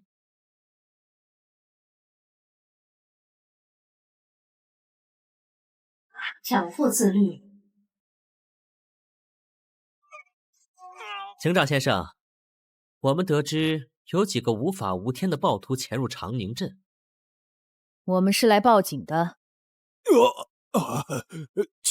请坐。原来就是你们报的警啊！我是这个镇的警长。来，别客气。这可是禁酒令时期没收来的好东西。警长先生，我们是受罗德教授雇佣的探员，前来调查本镇出土的古籍与相关的恶灵的传说。啊，对，是我雇的人。我们得知有暴徒想要抢夺古籍，出于安全考虑，可以请你向市长谏言，将古籍交由我们这些专业人士保管吗？什么恶灵暴徒？我知道，肯定都是那个老混蛋在搞鬼。那个老混混头子说什么金盆洗手、回家乡养老都是假的。哼，现在嗅到钱的味道，就迫不及待地钻出来了。派人偷走了属于镇上的古籍，还想用这些下三滥的手段来转移我的注意。偷？书已经被偷走了？也就是说，书现在其实是在那位混混手里。对了，警长先生，最近镇上有什么凶杀案吗？没有，我年轻的时候可是镇上第一快枪，没有哪个混蛋敢来我这儿胡闹。镇上已经几十年没出过大案了。你突然问这个干什么？哎，你没收到吗？支线任务：找寻真凶。任务说明：我会抓住你的，一定。触发支线了？我怎么没有这个任务？我们现在想去市长那问问情况。警长先生，您可以为我们引荐一下吗？小事，你就说是我让你过去的就行。对了，这个给你，拿去吧。这是枪？拜托啦！我这是触发啥支线任务了？苗姐，我在和警长对话之后，身上多了个 buff， 你有吗？算了，不管他，把主线任务搞定比较重要。你是说这个阵营认证？你理解成临时势力就行了，很多副本里都会有，算是系统功能的一部分，来帮助玩家和 NPC 区分敌我。啊，居然有这么方便的东西，难怪他让我们自己去找市长。来来来，苗姐，你看2楼那个阳台，你能跳上去吗？小意思，你想干嘛？不是说去市长那里问情报吗？你看我们的身份都得到警方认证了，洗劫下警局不过分吧？准备就位。门是锁住的，里面没有人，内部安全，可以开锁潜入。收到。等一下，这里是警察局啊！你们在干什么？找线索，顺便补充点装备。不是你请我们来的吗？自己委托的任务都不记得了吗？你很奇怪。我就是委托你们找本书而已，有必要做到这个地步吗？没事的，我们之前都和警长申请过了，他说过允许我们自己随意调查，只要不被发现，就不会掉阵营好感。警局里面的人都被派出去阻挡暴徒，所以才自己动手。安心啦，一切都合理合法。我们和那3个暴徒完全不一样。黄娟，你来看一下这个。这些是最近的报警记录。孤儿院、矿洞，还有警长之前提到的黑帮，加上最开始委托人说的市长。现在我们找到的线索就是这些方向，任务物品应该就在这几个地方之一。按照流程一环环的询问 NPC， 估计这些地点彼此间会形成个任务链什么的。不过我们这次的任务是纯粹的找东西，我也不是太关心剧情，所以无所谓了。反正我们有警方许可，把这几个地方顺着搜索一遍好了。罗德教授，麻烦你去把车……啊，司机，我是说，委托人逃走了。哎，没事，在路边偷车不太合适。我们顺便再借用一辆警车好了。尹鄂安他们估计现在正在市政厅那边和警方互动，我们过去的话，估计会撞上他们。我们先去别的地方，不然被他们误会，影响队友之间的信任就不好了。不想路过市政厅的话，那镇东孤儿院走起。对了，王俊，你上一局活到最后，应该赢了不少点数，用掉了吗？说实话不知道该怎么用。按理来说，游戏早期应该迅速把点数投入到自身强化上，但那个坑爹卡池我实在是不想碰了，感觉就算把全部点数投进去，都不会有啥收获。很好，你现在这个等级，除了个人空间的生活必需品外，不要在强化上投入任何点数。神域的系统功能是随着玩家等级逐步开放的，比如3级开放称号系统，5级开放定制卡池，7级开放属性界面和强化，甚至可以说，直到10级，通过渗透物开启职业系统，这个游戏才算是真正开始。早期尽量用副本奖励的卡包过渡一下，因为就算你在低级常驻卡池投入再多，大部分能力也很快就会被淘汰。如果真扛不住，也至少要等到5级，根据自己的规划开启定制卡池之后再投入点数。哦，我说怎么感觉怪怪的？这样逐渐展开系统，是为了让玩家先在副本中找到适合自己的位置？大概吧，毕竟刚进游戏的新人连心态都还需要调整，对战斗更没概念，就算给一堆强化也不知道要干嘛。说起来，你还记得我们在这条路上开了多久？不超过10分钟，而且我们出发的时间是正午。行吧，毕竟是奇物本，我也觉得不可能让我们安安稳稳解密就能顺利通关。我组你进这个副本，本来就是希望你有机会能多适应一下战斗。你这个家伙脑子是绝对够用的，但这还不够。大部分新人被淘汰，都是因为关键时候不敢拼命。刚好现在有机会。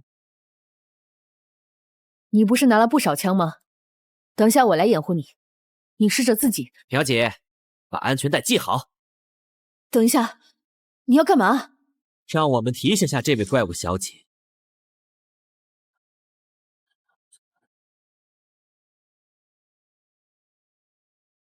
交通安全这种事情，下辈子一定要注意。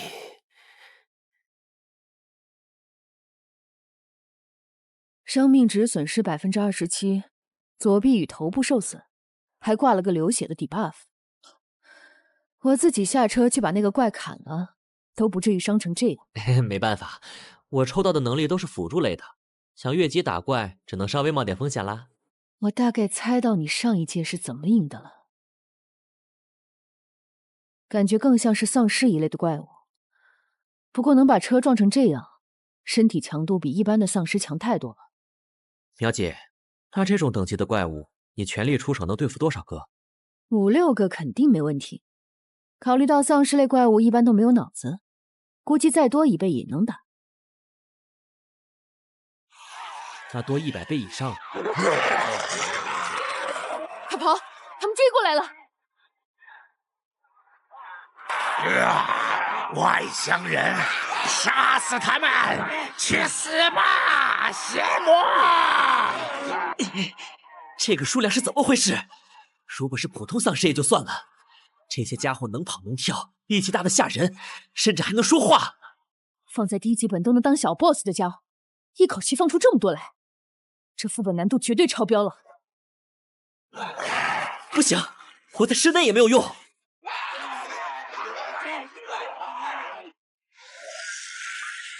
不是说他们不会进入房子里，只要找个地方苟起来就可以了吗？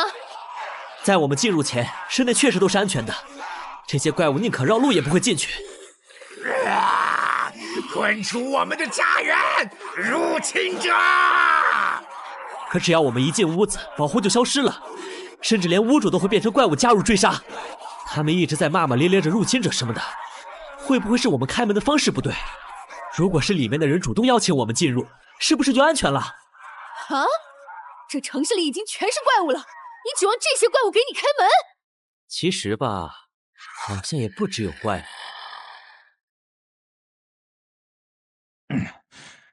外面现在情况怎么样了？那些怪物没散开，但也没有要进来的意思，就是在这个房子周围漫无目的的晃荡。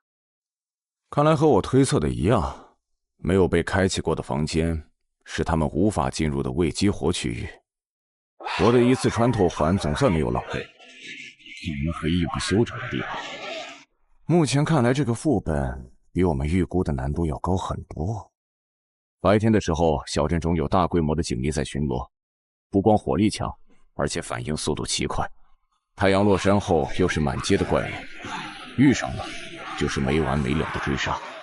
说是寻找物品，但其实连收集情报的时间都没给我们。从头到尾每个环节都是高烈度的战斗，总觉得哪里不太对。你好，请问有人在家吗？嘿嘿，打扰啦，我们是警方聘请的探员，麻烦开下门。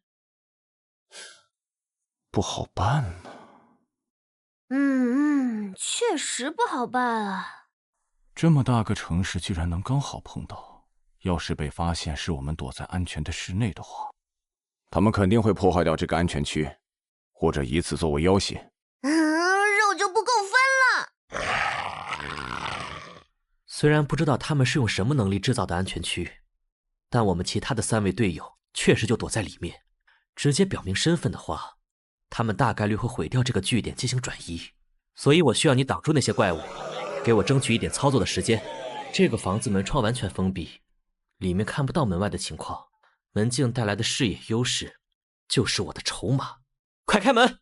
警局有重要任务需要每一位居民配合。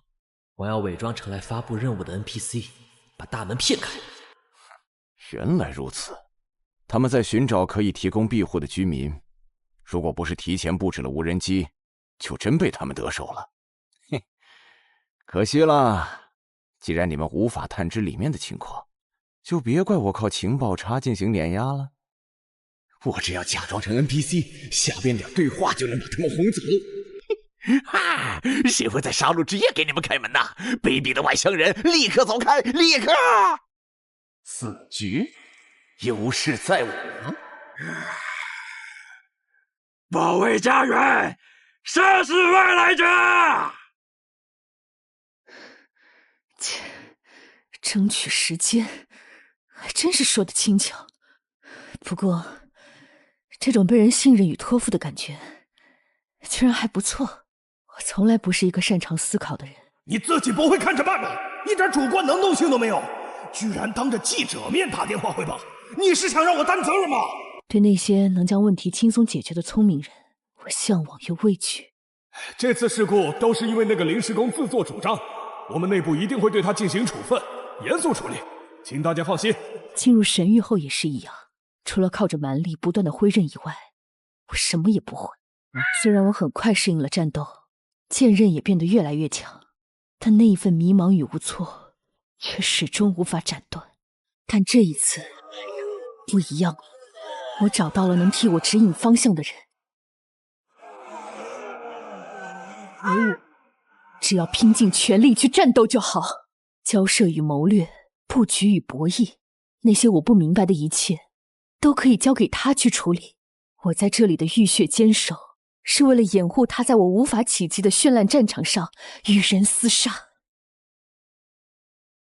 嘿嘿嘿，快开门，让我们来一局昆特牌吧！外币巴布，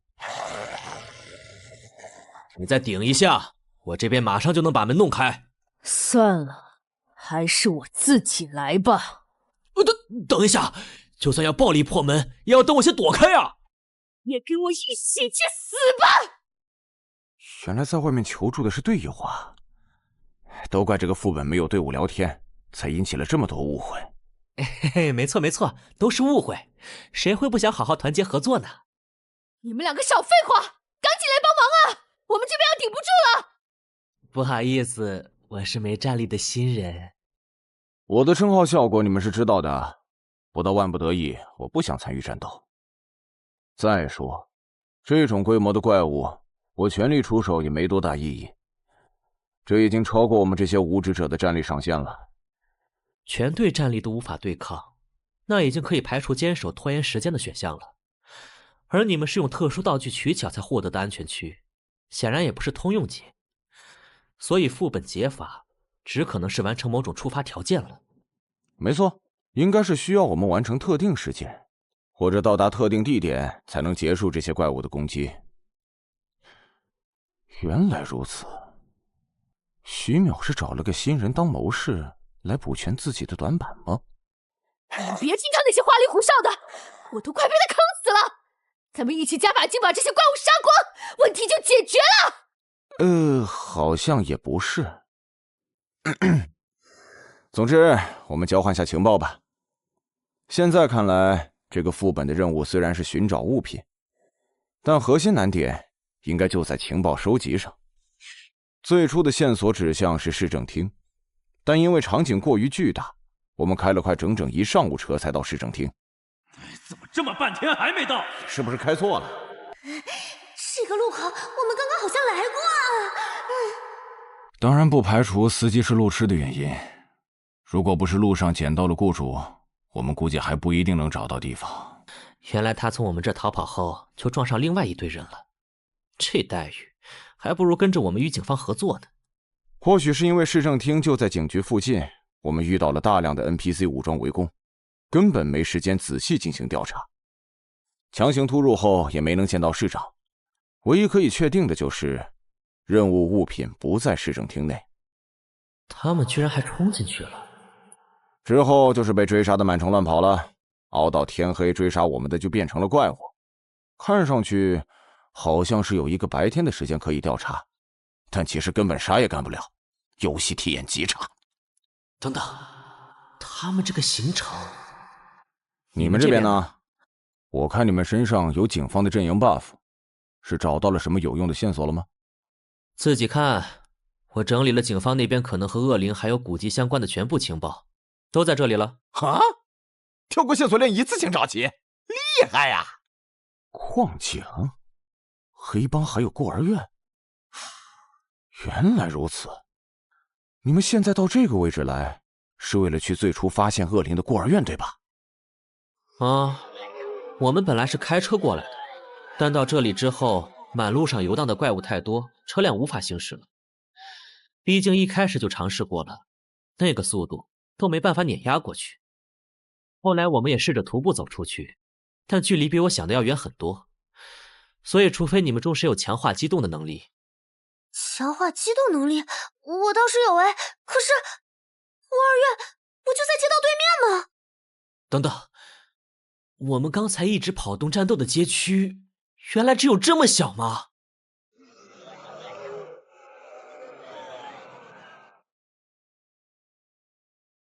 我又听到外面有奇怪的声音，是不是那个恶灵来了？好可怕！我们回去睡觉吧。要不今天晚上就不要偷偷去河边抓鱼了吧？不要乱说话！老师好不容易才和警察那边说清楚，这些流言传出去，以后会影响你们被领养的。可是我真的……我们说好了的，晚上去抓鱼整兔子，白天就少吃点，不然食物不够，老师又要去挨家挨户的求人了。再说了，这世界上怎么会有恶灵这种东西嘛？后面恶灵出现了！小朋友，我们能好好聊聊吗？吵吵闹闹的，小家伙们是不是又不乖乖睡觉了？不要怕，来和大哥哥好好聊一下嘛。你去那边找找。那些家伙果然没有跟进来。哎呀，总算有好好搜索的时间了。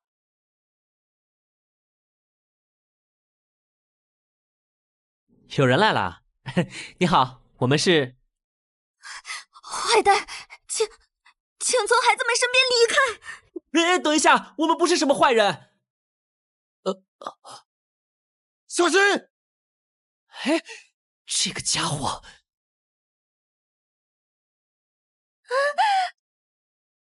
别怕，已经没事了。老尹，王娟呢？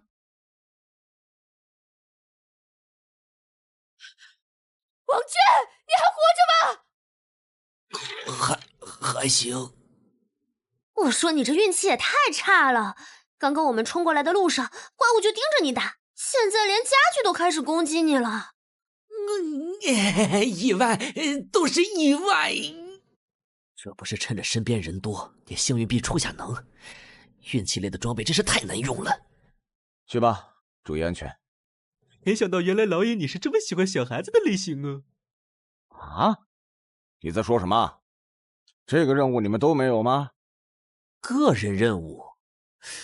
这么说起来的话，我之前在警局也收到过一个类似的。啊？我在镇长办公室收到过，原来你们没有吗？为了甩掉警车，把车撞进路边公寓的时候，我也收到过。当时情况太紧急，就忘记了。让我看看，难道只有我没有收到过任务吗？为什么？嘿嘿，这是对我们认真挖掘剧情的奖励。原来如此，警官、老师、镇长、混混，这个副本中关键 NPC 的数量刚好和玩家人数一致。那剩下的最后一个属于徐淼的任务，应该就是矿工了。不过这些模糊的任务说明，这东西更像是身份。喂，你是这里的老师对吧？如果不想孩子们受到伤害的话，我会听话的，请放过孩子们。有把话听完呐！我就是想问个情报。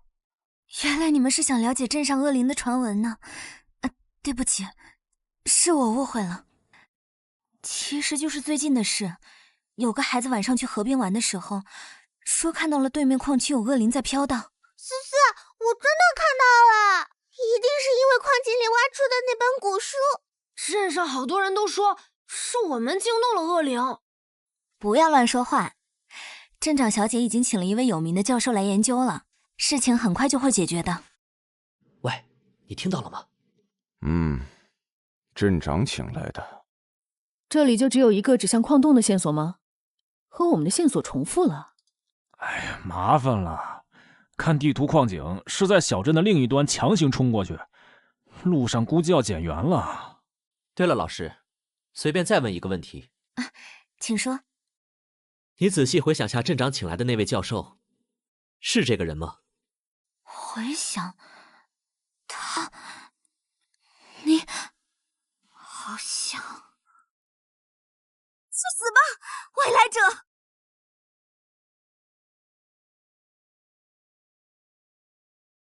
那么罗德教授，能请你解释一下吗？为什么镇上的每一个人在看到你的第一时间都会想要攻击你呢？我怎么会知道？而且你们是我雇的人，只要找到我要的东西就行了，别的不用管。对哦，你是雇主，嘿嘿，放心放心，我这个人最有契约精神了。哎，我都忘记了。我还在想为啥一直要带着他，还好没丢。不过，我们的任务内容好像没要求雇主一定要活着呀。我收到长宁镇的镇长来信，说小镇上挖掘出了一本奇怪的古籍，在出土的矿洞引发了奇怪的现象，影响到了工人的工作，希望我来将其回收。结果，在我无意念出上面的文字时，意外发生了，绿色的光芒席卷了整个小镇。之后，小镇上的人就都变成了这个样子了。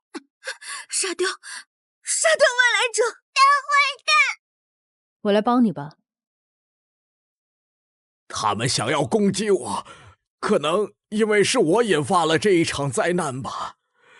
但是请相信我，我只想找回那本书，来挽回这一切。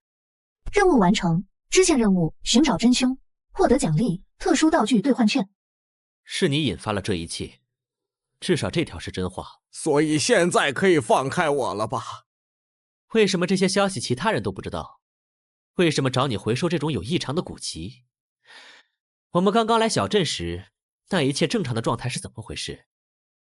还有，既然是你最后念的咒语，为什么你不知道书在哪？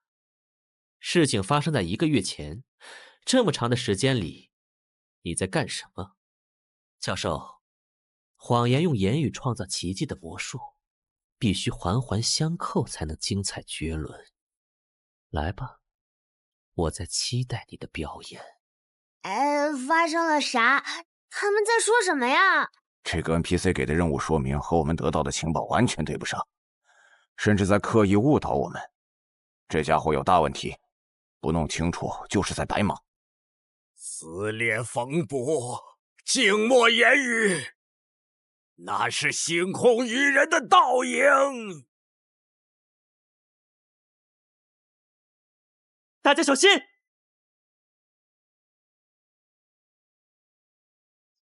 什么鬼？突然就开怪了！仪式都已经快完成了，你们只要按照我的要求安安稳稳的逛上3天就好了。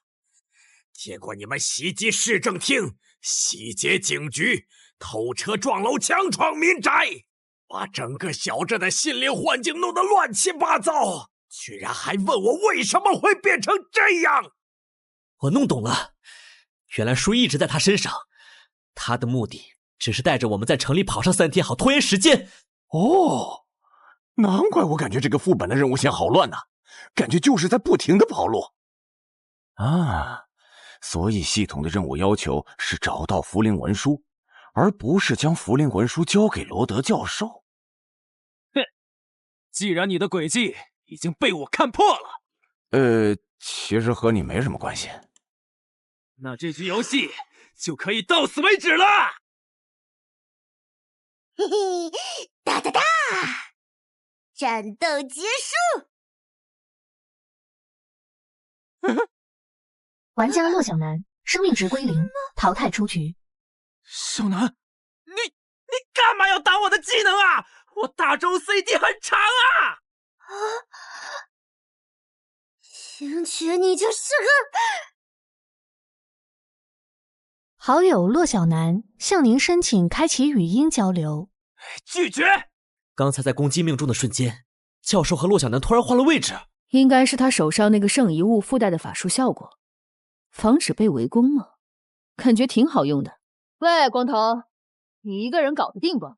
都离远点！这次我一个人来打。管你是什么法术，只要快到让你放不出来就完事儿了。什么？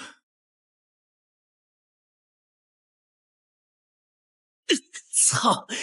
没攻击他的人也会被换过来。这样都没死，你保命能力不错嘛？你的语气为什么很失望啊？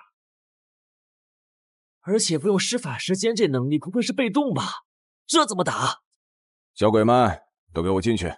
看来这局没法挂机了。徐淼，合作，装备最后揉点，拿到的人补偿对方1000点。妥，你说吧，怎么打？操！为什么又是我一个人在扛？要死了，真的要死了！好说，既然他的能力效果是和其他人换位置，那么只要用不分敌我的大范围能力就行了。1级召唤，幽影触手。现在你无路可逃了，无论你和谁换位置，我都会第一时间加强那里的触手绞杀。当然，直接对我这个施法者发起攻击是个好办法，是要先过我这关才行。绞杀是一种非常特殊的持续攻击，不用担心你突然换位导致杀死队友，所以将军了。不对，快停下 ！BOSS 都打完了，你在说啥？搞定，该分装备啦。玩家徐淼生命值归0，淘汰出局。情报公开。怎么可能？徐淼死了，被我一下秒杀了，爽！看来我输出其实还是很高的，这个等下一定要发公告炫耀下。小心！时间到了，现在怎么打？我扛不了几下了。不好办呐，以徐淼的体质，就算吃满我的全力绞杀都不会死，更不用说在最后关头换位过去，那一下连他的血皮都打不掉。所以 BOSS 的能力根本不是位移，不弄清楚的话根本没法打。所以，先想办法拉开距离再说。哼，这个我熟，崩彻麦溜，走得掉的。我操，居然还有场地封锁！哎，又被耗死在这里了。这局没了，这个副本难度究竟是什么鬼？霍许洞，罗德教授。哎，王俊，原来你还活着啊！你是指望手上的那把枪吗？放弃吧，我已经试过了，副本道具也对他没有额外效果。不一样，这次我已经抓住他了。该死！真的停下了？为什么？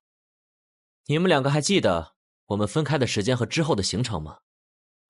我们在路边弄了一辆车去市政厅，因为距离太远，开了整整1上午，中午才赶到。可我和徐淼在你们之后出发，只用了不到1小时，就到达了市政厅旁边的警局。什么？在我们和警方进行友好合作的时候，一不留神让我们的雇主罗德教授溜走。随后你们在路边偶遇罗德教授，然后才成功到达了市政厅。然后我们在中午离开警局前往孤儿院，可还没有到达就发现时间已经到黄昏了，直到和你们会合才发现近在咫尺的孤儿院。与此同时，你们经过了整整1下午的战斗、搜索，并且对小镇多处进行了深入调查。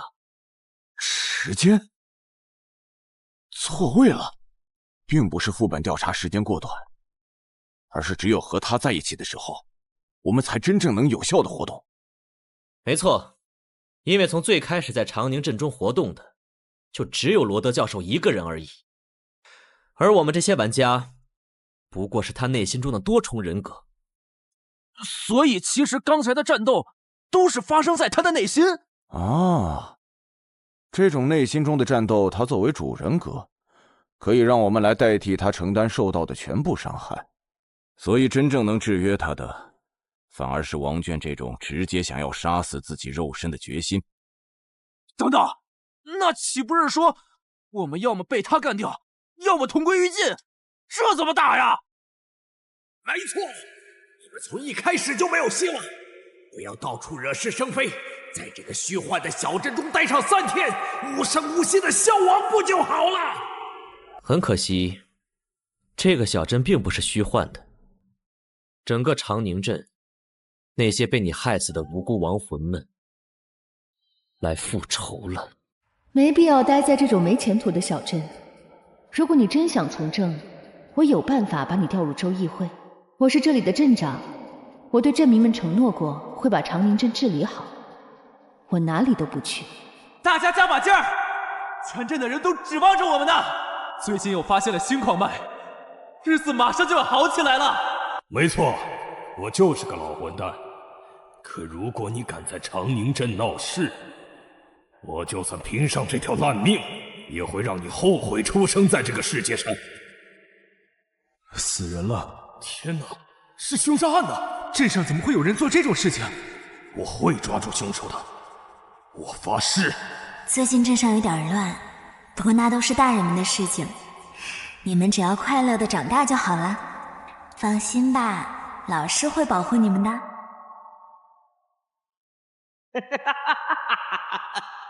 我成功了！我成功了！谁也别想阻止我！来吧，献上你们卑贱的灵魂，作为我永生的燃料吧！所以真正的故事就是，这位罗德教授利用符灵文书献祭了整个小镇的居民，将他们的灵魂从身体里抽取出来，用以发动某种法术仪式。结果大量疯狂不甘的灵魂涌入他的脑海，把他变成了疯子。你们这些燃料就不能给我老老实实的等着消散吗？所以我们带入的角色是依然保持自我的5个灵魂。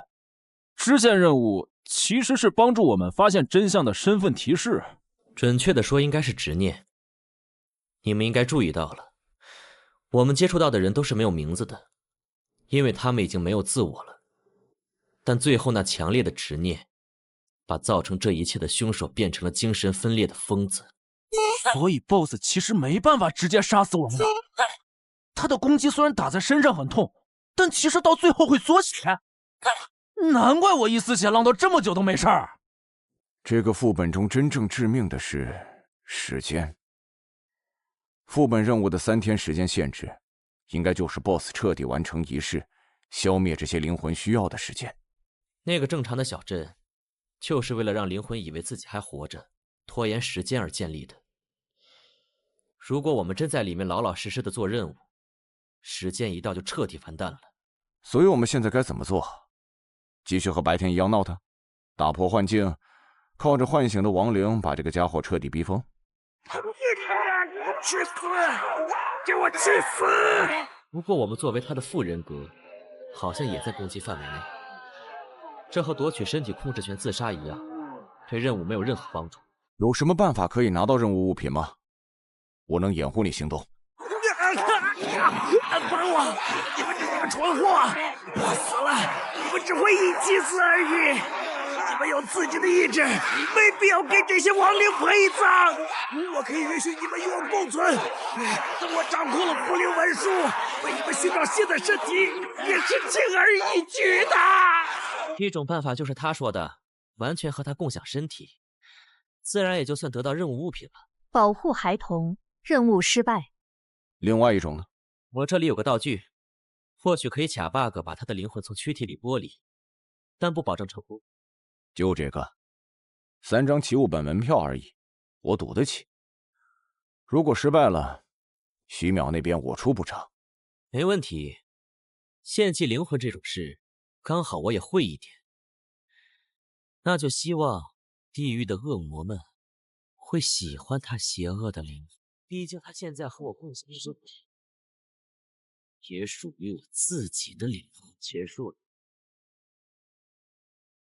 真是个让人不舒服的副本。来吧，说好的肉装备，徐淼不在，就由你替他了。哦，没问题。这是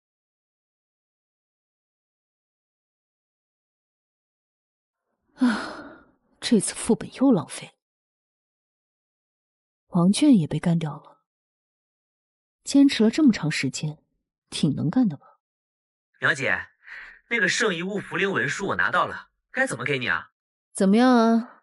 死过一次之后，心态是不是改变很多？所以只要接受了游戏的设定，在神域里面生活也……啊？你说什么？拿到了？怎么办到的？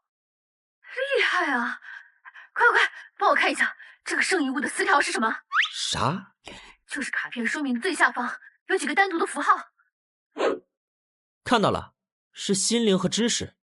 啊，我就猜有心灵，另外一个还指望是生命或者契约什么的，结果是知识啊。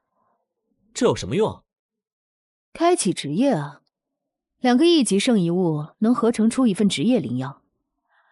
至于合成能否成功，以及合成的职业是什么，就要看使用圣遗物的词条了。比如我想要的职业佣兵，就是用契约和战争词条合成的，而野蛮人的原料之一，听说是生命。总之这玩意儿不适合我，你先拿着用吧，我看能不能找人卖掉，到时候分你点数。啊，谢谢苗姐，真是帮大忙了。嗨，你自己凭本事弄到的，和我客气啥？你最后要用它合成职业的话，300点拿走就行。职业嘛，我会认真考虑的。早点决定职业方向，能少走很多弯路。你心里有数就行。苗姐，你怎么了？没事没事，我在洗澡。如果你没有视频需求，那我就先挂了。啊，那我就不打扰了。怎么又是这种莫名其妙的小伤口啊？啊，又要消失了。算了，不管它，下个本好好努力，一定要刷出想要的圣遗物。奇物剧本《鬼阵奇谭》，主线任务完成，支线任务完成，获得 F 级任务物品兑换券《捍卫者》，副本探索度64%，获得32点奖励点数，玩家等级提升至4级。枪带出来了，原来就算没有主线任务，这个副本还是有其他奖励的呀。根据玩家之前的副本表现，玩家获得以下称号作为选择：守法市民，你热衷于与副本中的官方势力合作，是一位积极守法的好市民。副本中的官方势力将会一定程度无视你的存在，将你的绝大多数行为视为合法。备注：遵纪守法是每一个居民的义务与责任。横冲直撞，你的座驾就是你的武器。你使用载具进行冲撞时，伤害加深20%，载具受到的损伤减少20%。备注：你别管车坏没坏，你就说人死没死吧。要害洞悉，你会在战局外进行冷静的观察，寻找击败敌人的办法。在30秒不受打扰的观察后，你会发现目标的一处破绽，对破绽进行攻击，获得100%的额外伤害。备注：什么全场 OB， 我这是在找机会。称号一旦选择，在下次获得前无法更换，请玩家谨慎选择。称号效果确实不错，难怪可以基本决定玩家的整体战斗风格。问题是我现在就1点0碎异能，根本没有可以配合的能力，有点麻烦呀。综合评定玩家等级与副本难度，该副本难度为极难，玩家获得100%额外奖励点数，获得100%额外经验。玩家获得32点奖励点数，等级提升至5级。玩家连续通过极难副本，获得特殊奖励自定副本入场券。提醒：由于连续成功极难副本，系统将重新评估玩家实力，进行副本分配。原来这种额外副本也有难度判定。等等，我5级了，也就是说，专属卡池开启。本卡池将根据玩家称号、职业以及玩家设定的关键词进行定制。10点一发入魂，100点10连出货。这个游戏终于有可以好好氪金的地方了。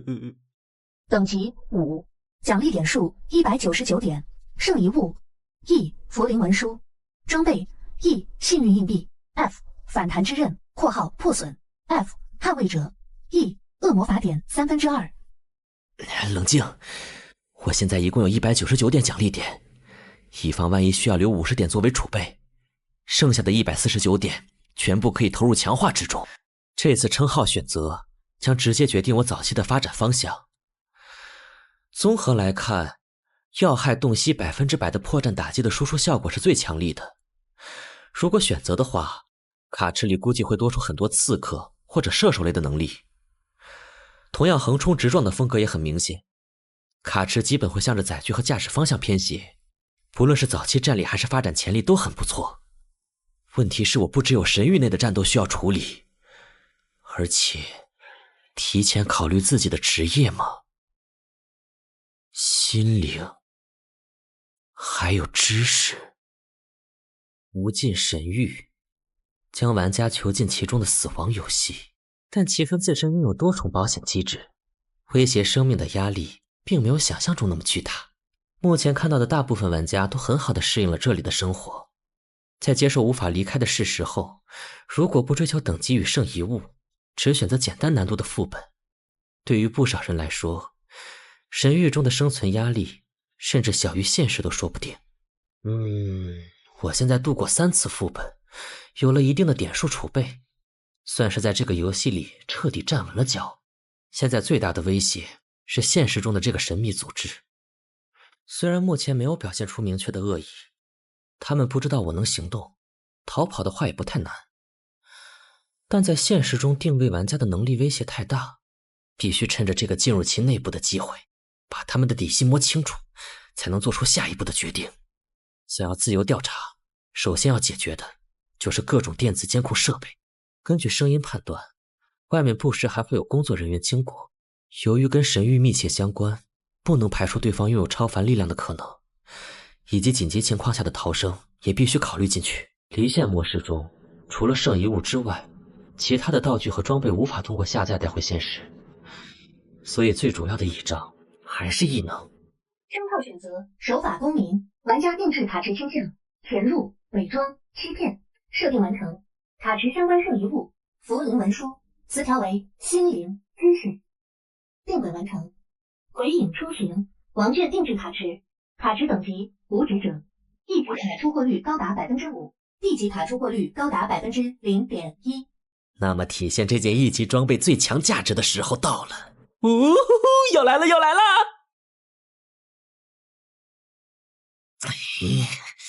没 D 级卡，1级也只有3张，幸运币影响抽卡的效果没我想的那么明显啊！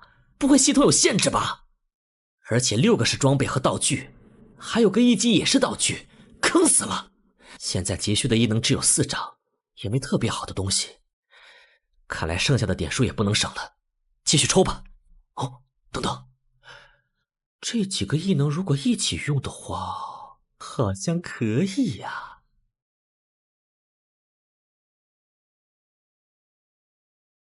身份验证中，请站在原地。支援部人员申请进入，对临时收容物01进行日常维护。哎呀，真是的，支援部本来就忙，还要给我们找事儿。这个家伙什么时候能送走？这就不是我们安保人员能知道的了。验证完毕，允许进入。哎，下班后要不要和我一起去供应部吃饭呀？别做梦了，你们哪有下班的时候？请不要说出来呀！记录生存状况，满足生理需求，之后还有清洗工作，感觉又要加班了。都坏了！情报公开，见习鬼祟异能，召唤出一只小型鬼祟，它以人类的惊恐为食，会在范围内引发灵异事件，对其中的人类进行恐吓。但因为能力问题，它能干的最可怕的事情是将最多50平米范围内的人造光海关闭最多3分钟。备注：你怕。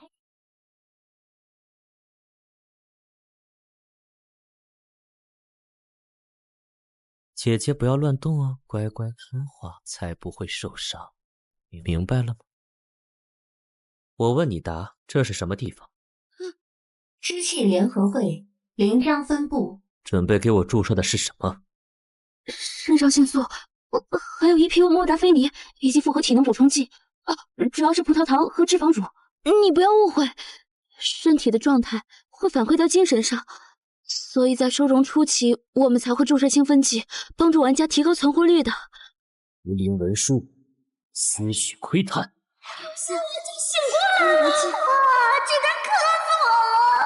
得到的信息一片混乱，大部分都是无意义的杂音。你们为什么要把玩家都抓过来？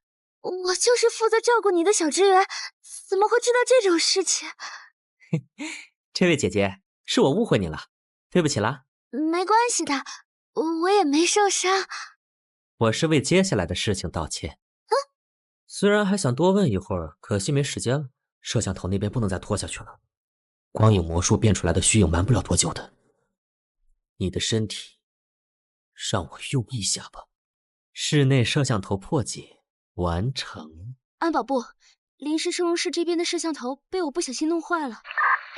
真是的，你等下，我让维修人员过来。不过仔细想想，也不是什么大事儿。你先忙自己的，我有空再报位下。合理拖延异能，大幅度降低某个事件在相关人员心目中的紧急程度。授权期限内开锁完成，门锁开启完成。生理监控用他的身体来代替，虽然数据上有差异，但只要不是长时间关机，至少不会引起警报。最后再稍微模糊下昏迷前那一点点记忆，让他醒来觉得是梦境。这边走廊的灯怎么关了？不会坏了吧？潜入开始，逃脱完成。大幅度降低某个事件在相关人员心目中的紧急程度，异能施法对象为一个具体的事件，但效果受处理该事的目标数量、他们各自的精神强度、事情是否在观察范围内等多重影响。该效果最多持续到当日结束。备注：明日何其多，不妨再拖拖。果然，玩家现实中所处的环境会一定程度影响到他随机进入的副本事件类型。要赶紧把论文发给上级实验室，这种关联或许在圣遗物副本里更明显。所以，外界有办法直接看到玩家在神域中的情况。哎，如果这么方便就好了。事实上，我们只能通过脑电波和激素之类的数据侧面观察，哪怕在极端情况下，也只能获得这样零星的模糊画面和音频。哦，确实很难看清楚。刚刚有谁在这儿吗？灯是什么时候被关的？午餐时间怎么有人进档案室啊？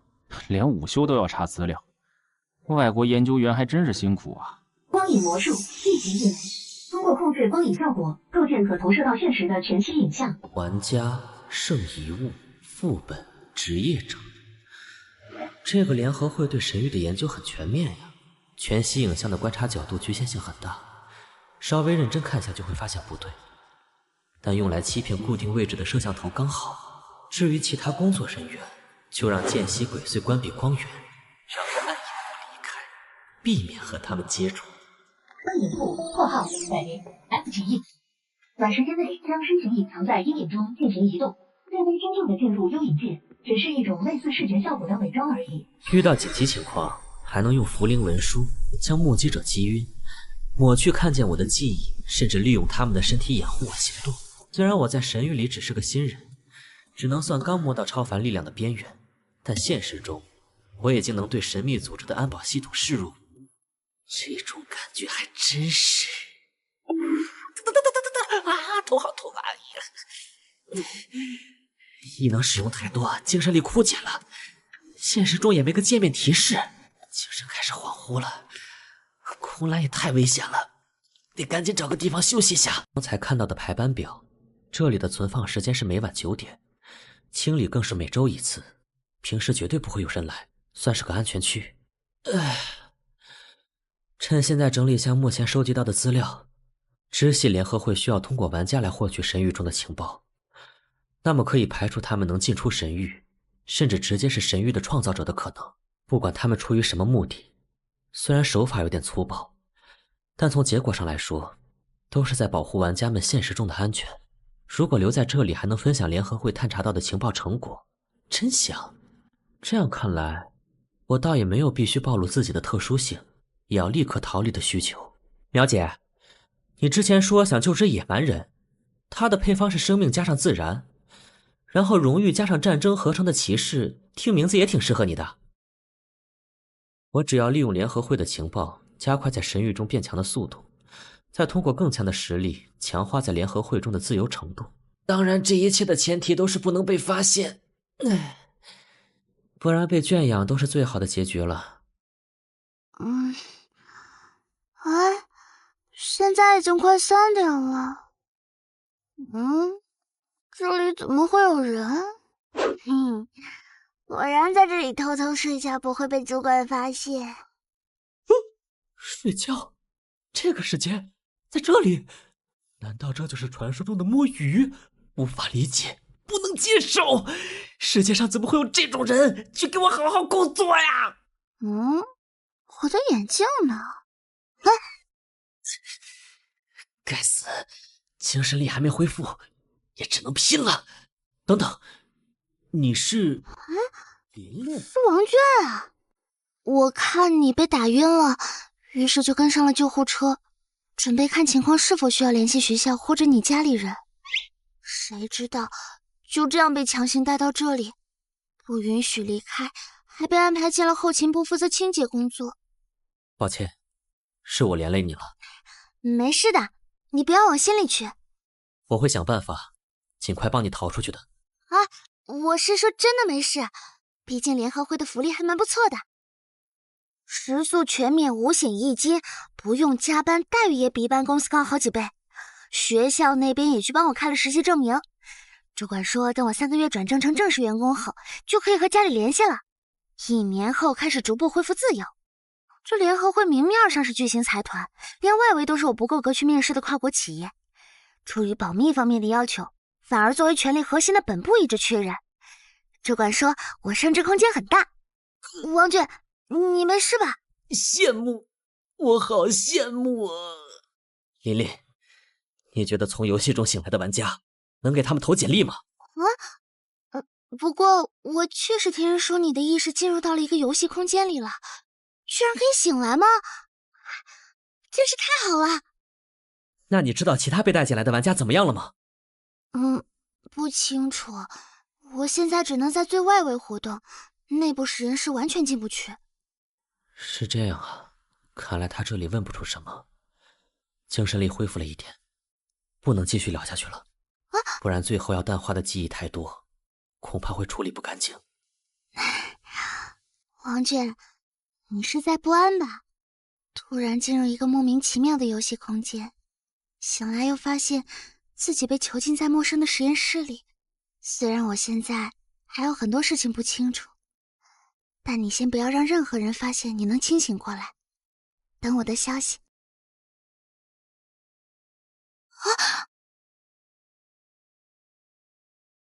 这一次我不要只是在一旁围观，这一次让我来帮你吧。谢谢，那就拜托你了。我记得你是在临时授课室对吧？直接送你回去就可以了吗？我都安排好了，现在回去不会引起任何人注意，其他的等下次再进行调查。那边后勤部的姐姐，你过来一下。那个，我权限不能进入内部剧城。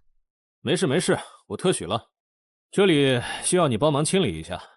啊，那是苗姐。这个废弃素材我懒得去销毁了，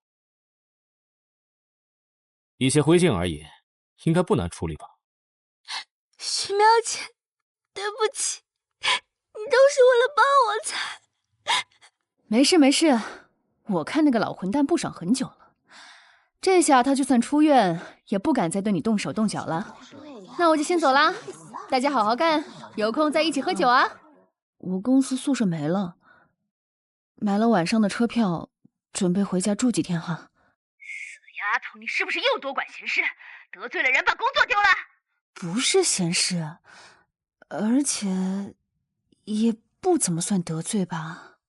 行了，我还不知道你爸已经在煨汤了，早点回家。回家呀？你们知道吗？第一梯队那边有传言，只要进阶成为职业者，就有机会兑换到回归现实的权限。居然能回去？真的假的？问题是刷圣透物也太难了吧？知道的配方词条刷不出啊！不管配方，自己随便尝试，好不容易弄到的圣透物居然会直接爆皮！战争和生命居然不能合成吗？明明听着就很配啊！苗姐，你之前说想救治野蛮人，他的配方是生命加上自然，然后荣誉加上战争合成的骑士，听名字也挺适合你的。职业配方，这小子牛逼啊！这种不可能有人公开的高价情报，他怎么弄到的？战争的话，我记得有人在买。就是说，我只要再别一个荣耀就成了。这样的话，该死，怎么又开始疼了？徐淼进入神域5个月，共通关副本47次，等级10，未获得职业模板，判断为无权利玩家，失去观察价值。这是发生了什么？将成为探针载体，原本玩家销毁开始。究竟是怎么回事？脚本载入完成，探针激活，运行状态良好。切，好废物的躯体！合远王卷邀请您进行通话。苗姐，你现在怎么样？你没事吧？啊？你小子在说什么？我在和冒牌徐淼交流的过程中，没有露出异样，还活着。难道说我看错人了？还是说，只有我在现实中受伤才会反馈到游戏里？当然没事。不过，王俊啊，你为什么会突然觉得我有事呢？怎么样？现实世界的感觉如何？没有想象中的好。你真的有把原本的肉体彻底销毁吗？数据冲突依然很严重。当然，我可是严格按照规章操作的。新人有上进心是好事，但是不要太心急了。想要让信息实体化，你至少要获得职业基盘吧？职业吗？干嘛？合成职业用的圣遗物啊，你们有多的吧？自己想办法。联合会的财产又不是大风刮来的，别刚刚诞生啥事没干就想着要资源。好恶劣的企业文化，这就是现实世界吗？我已经想回归大数据库了。哎，对了，你说刚刚诞生的时候有个视频通讯，是怎么回事？是原主的好友，他们刚刚双排了一个副本，原主在副本中死亡了，所以来问问情况，没发现什么可疑的地方。注意一点，我们在现实中怎么样都无所谓，但在神域里，死了可就是真的死了。了解。不对劲，刚才的徐淼绝对不是他本人。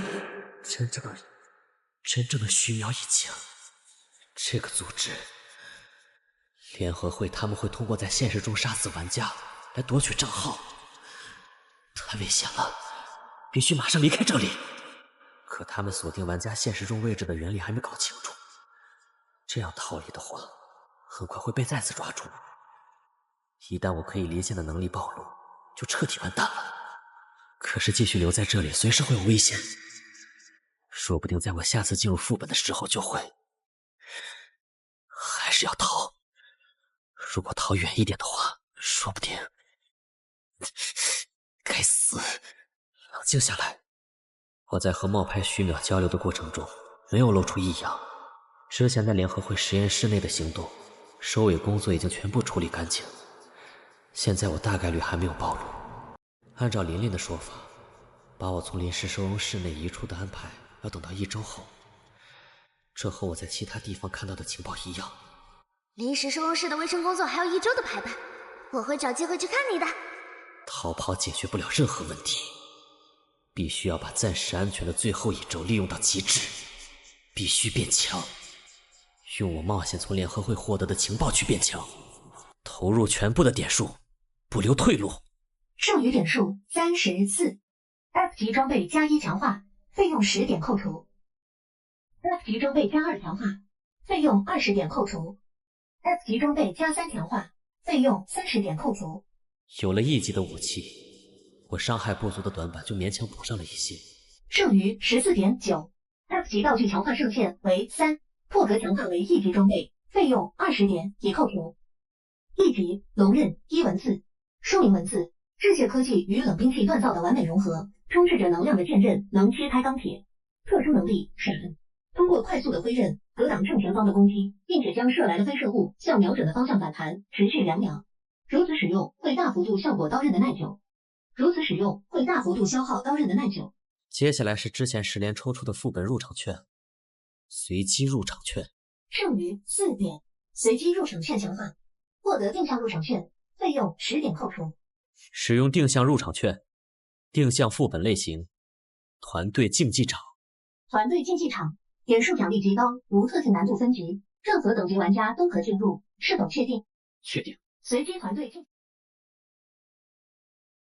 征发都市为生阵营对抗副本，全部玩家将被分配为 A、B 2组进行对抗，胜利的一方将获得大量奖励点数。券，你所分配到的阵营为 A 组副本剧情导入开始。伦敦最早开始走向工业化的城市，在这里，巨大的机械吐着钢铁和煤矿，用蒸汽推动着文明的变革。但这也引起了很多人的不适，比如大陆的宿敌、极端的教徒，甚至本国的贵族。他们招募间谍潜入这座城市，对那些推动进步的学者、官员甚至王族进行暗杀。他们的手法诡异，神出鬼没，仿佛会魔法或者巫术。乌格兰场在他们面前束手无策。为此，女王特别组建精锐小队执法代理人，简称 ALH， 也就是你们。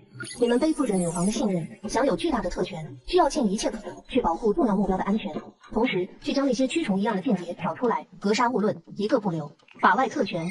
A 组全体共享12点权力点，这代表你们的权威，可以消耗其用来勒令整个伦敦，来满足你们哪怕最无理的要求。A 组任务目标： 1. 保护 VIP（ 括号重要角色）。VIP 一共9人，具体信息可在任务详情中查询。任务结束每存活1人 ，A 组全体获得10点。2. 猎杀间谍，将间谍彻底杀死，击杀者获得50点。A 组胜利条件： 1. 击杀全部间谍。2. 日出。满足任何一个立即胜利，胜利方全体获得100点。A 组失败条件： 1. 全部 VIP 目标死亡； 2. 全员被击杀。满足任何一个立即失败，失败方全体扣除100点。注意，竞技副本所得奖励点数根据玩家评级赋予系数进行调整。玩家王卷等级5，无职者评级 F， 系数1，玩家将获得100%的最终奖励点数。征发都市 A 组，潜入开始。竞技副本就是将玩家分成2组进行正面对抗啊，所有人都能进入，奖励点数通过系统进行平衡，所以在这个副本中，无论敌友等级都应该会高出我很多。对我而言，难度会比极难副本更加夸张。不过现在也没办法慢慢发育，只能拼了。往好处想，我只要努力不拖后腿，就能等着被队友带飞。小躺一局，小躺一局。好巧，王卷，我们又排到一起了。为什么你会在这里啊？你这等级怎么敢排竞技场？而且还和我一队？之前带过我一局的那个好心人，我们加了好友。他听说我缺点数，就带我来双排了。什么大冤种居然会愿意带你双排？哎，等等，能带动你的高手应该非常厉害，那这局岂不是？你好，我就是那个大冤种，这高手好像也没有很厉害呀。哈哈，不要小看人哦。作为雇佣我的报酬，上个副本结束后，尹鄂安把自己不用的圣遗物给了我自己又贷款买了一个，我现在已经是高贵的职业者了。灵药等级11，称号衍生魔像，职业卫族。2个新人无职者，一个新进的精灵使，该死！这局竞技场究竟是怎么回事？哎呀，是灵药大佬呀，嘴上那么嚣张，上次还不是输了？你在这得意什么？那局你和我是一边的。哎，都是熟人，好巧啊！这个傻妞姑且不论，王娟的能力我是认可的。可问题是，你们看看对手的名单。徐淼，难道说这些人也是23级、25级？这是怎么回事？竞技场不是会尽量平衡的分配战力吗？对方等级为什么会比我们高这么多？不好意思啊，大概是因为我……引导者，原来你真的也是玩家啊！引导者艾拉，战力榜第5的绝对强者。你不是应该和攻略组的高手们一起开荒起舞本吗？为什么会出现在竞技场呢？我最近有一点点缺点数，所以一直在打竞技场。还非要拉着我双排，这局就拜托2位大佬了。情报公开。进行副本：征发都市第1天上午9点，多云。送到手边的完善情报。伦敦各部门情报将在此汇总，每日早上9点自动更新。任意调动的直属部队。警卫总计6队，每队12名，若有伤亡将在次日补充。影响整个副本的政令特权。玩家在其上签署的政令将及时生效，根据命令消耗一定的特权点数。还算不错吧？还有随意取用的顶级红茶和雪茄。这种好东西在空间里都要专门花点数买的。这一局我们一组优势也太大了吧！警卫的战斗力我检查过了，虽然没有重武器，但整体战力接近精锐近代军队。就算是我，面对这样部队的大规模围剿，也只有逃跑的份。对方在战力上没有与我们正面对抗的可能。不过我们面临的问题也是显而易见的，需要保护的目标太多了，而且分散在这个巨大都市的各个地方。西区2人，北区2人，格林威治区2人，其余3个区域各1人。一组作为进攻方，可以轻松的集中兵力，我们却会顾此失彼，疲于奔命。这里的茶点也很不错哟。真的吗？我也要。接受上之后，我每天都在吃盒饭啊。你们可以认真点吗？不好意思，我有些话想对大家说。因为某些原因，我这边奖励点的需求有点大，相信大家也都一样吧。失败惩罚、日常生活、强化购物，在神域之中的每一天都需要消耗奖励点数。剩余点数1点，随时会进入血印局；剩余点数4点，随时会进入血印局。就算等级再提升，获得的奖励变多，但开销也会随之上涨，奖励点数只会越来越不够用。连续战败3局，储蓄归0。这一局游戏我必须要赢，而且我相信只要有决心，就算是新人也能起到不可忽视的作用。不明原因产生的资金缺口2万点，所以为了奖励点，拜托大家拿出全力来，和我一起努力吧。为了奖励点，为了奖励点，天啦！第1天上午9点50，多云。就是你要投资我的研究项目 VIP 角色牛顿爵士。没错，可以带我去你的实验室聊聊吗？ B 组周可23级，称号强袭铁玉。行吧，希望你能明白这项研究的价值。我这边已经找到要清除的任务目标了，等到没人的地方就动手。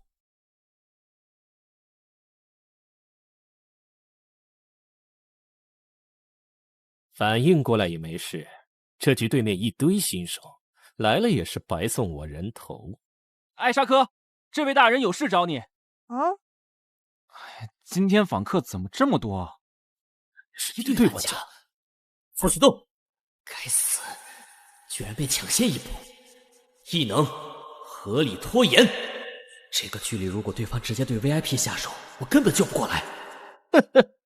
没有职业能力支撑的1级技能都拿来用，还真是菜鸟啊！既然你自己送上门了，那你的人头我就收下了。不认，闪！你是怎么敢的？哼，你手上不就是一个1级弹反类装备吗？有什么敢不敢的？你这实力，我闭着眼睛都能打。我是说，你是怎么敢冲过来的？啊？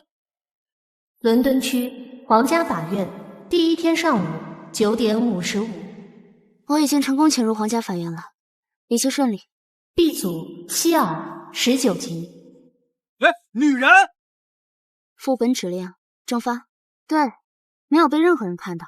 目前这里没有发现 A 组的人。果然，他们根本守不住这么多目标。这次我们阵营任务也太轻松了，赶紧搞定下一局。哦，哈哈，我这边直接遇到个5级的小菜鸟，看我10秒内解决他。知道自己实力弱小，就依靠副本实力来弥补，表现倒是不错。兄弟，看你的称号是专精与势力交流的类型吧？加个好友，哥有空带带你。周可，好友请求，同意。那怎么好意思？所以这次能不能放我一马？被新手弄死，我会被挂上搞笑视频的。做人留一线呐。很好，要保护的 VIP 目标安然无恙，请问，这是发生了什么事？任务目标 VIP 角色艾莎科、牛顿。皇家特属机关 ALM， 负责保护你的安全。这是什么世界观的牛顿呀？难道这其实是个 Galgame 的世界？麻烦请你跟我走一趟吧。现在伦敦城内非常危险，不管怎么样，先回收再说。你也看到了，有一些邪恶的变态刺客想要对你下手。啊，邪恶就算了，变态是什么意思啊？也只能这样了。不过，我要先回实验室一趟，有些重要的实验记录要拿。该死！不要小看职业者，你以为这样就能战胜我吗？职业工匠，在对应职业加持下，我的异能发挥出来的威力是你无法想象的。圣遗物机械神恩。这是出来吧，不动铁地。极端强化阵地战的类型啊，这就是23级的高手吗？好厉害！怕了吧？就算是前10的高手，能撼动我的人也屈指可数。你说的实验室是在这边吗？等下，不要走，来正面上我。北区帝国大学上午10点15。各位，大学这边安全接到 VIP 目标了，不过遇到的敌方玩家想要处理掉的话，要花费全力一点，让军队调重型火炮过来。伦敦区皇家法院上午10点15。法院这边遇敌，还好我早到一步，把 VIP 藏起来了。对方失去目标，不想和我拼命，已经撤退了。西区议会大楼上午10点16。我让3队警卫在议会和皇宫附近布防，不过一直没遇到敌人来。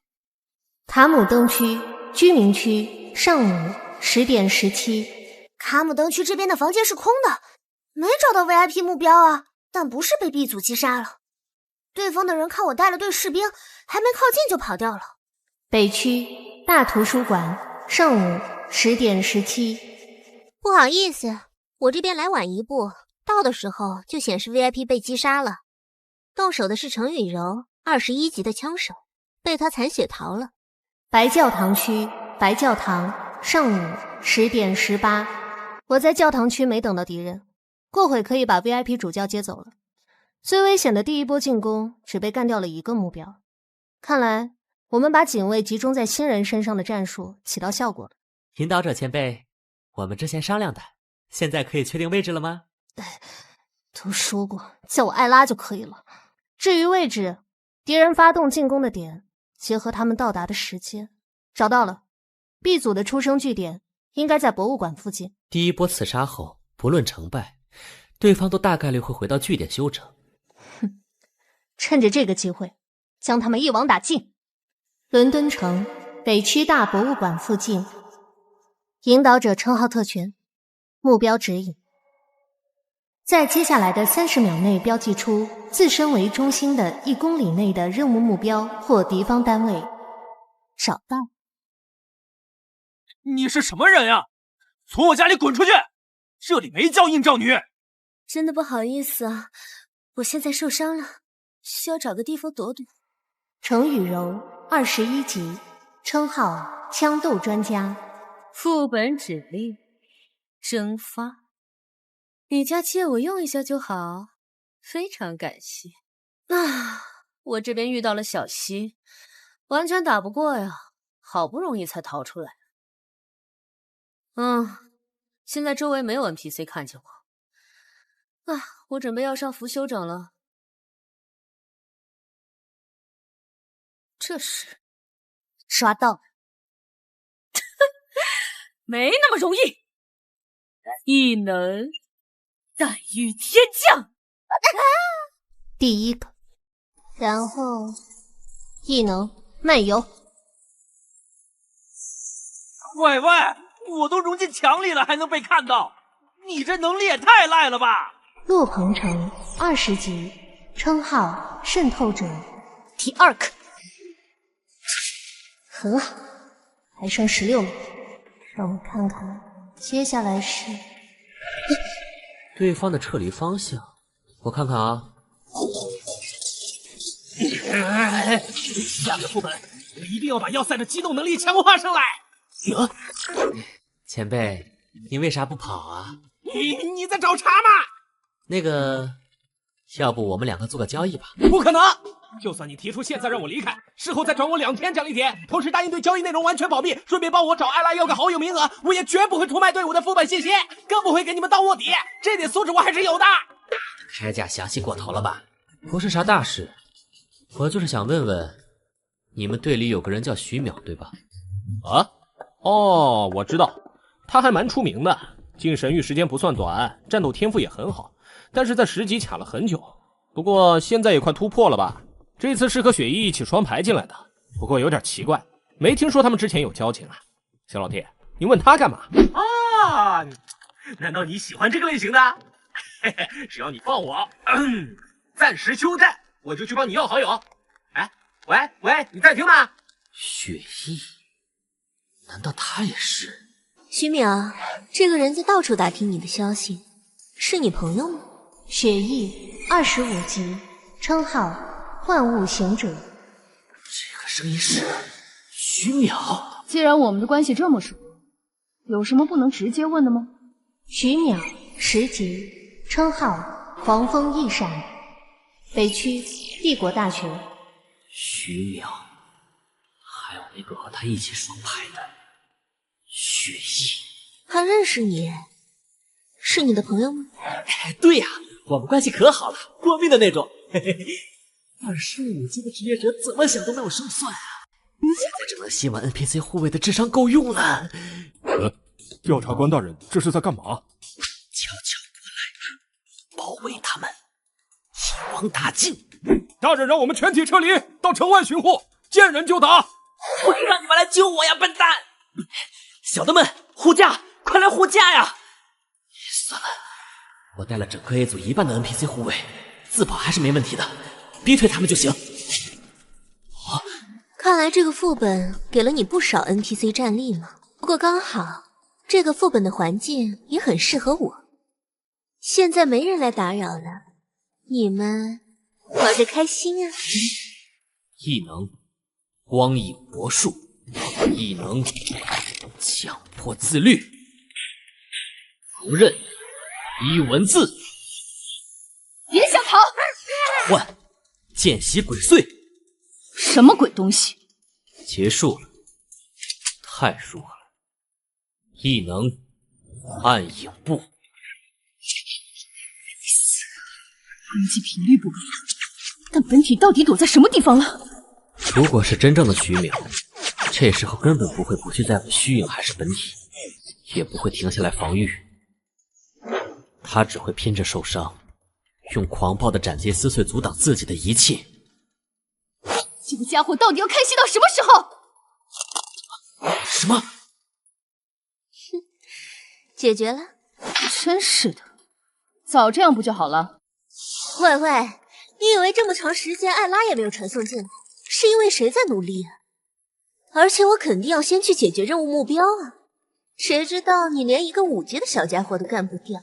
任务目标编号 bug-03，艾莎科牛顿已清除。少废话，还不是因为这个身体太弱了，而且在迷雾里根本没有办法对付鬼秘类强化的角色。徐淼的脸说这种废物的话，哎，居然还能动啊！不过偏了好远，已经没法瞄准了。他要逃了，下一次一定会干掉你的。接住了。西区白金汉宫17.07。在第一波袭击中，我们需要保护的 VIP 目标被干掉了2个，失踪了1个。除了封锁中的格林威治区，其他的 VIP 目标都已经集中保护起来了。而 B 组有2位玩家被艾拉姐击杀，还剩下4个人。可惜去帝国大学那边的3个人趁乱逃掉了，不然他们现在已经被打崩了。不过好奇怪，被击杀2人好像都是在就地休整，他们的出生点不就在博物馆附近吗？还有，他们如果一开始就在大学投入了3人，为什么不一起动手？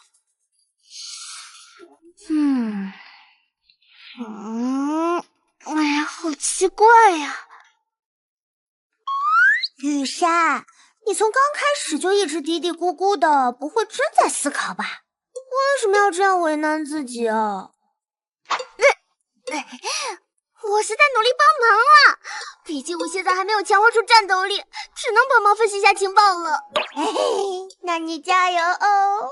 殿下，晚餐时间到了。露西，食物留下就可以了，我们会负责帮皇子殿下解决的。味道比我想的要好嘛。我们这样真的没问题吗？别到最后要保护的 NPC 势力直接和我们翻脸了。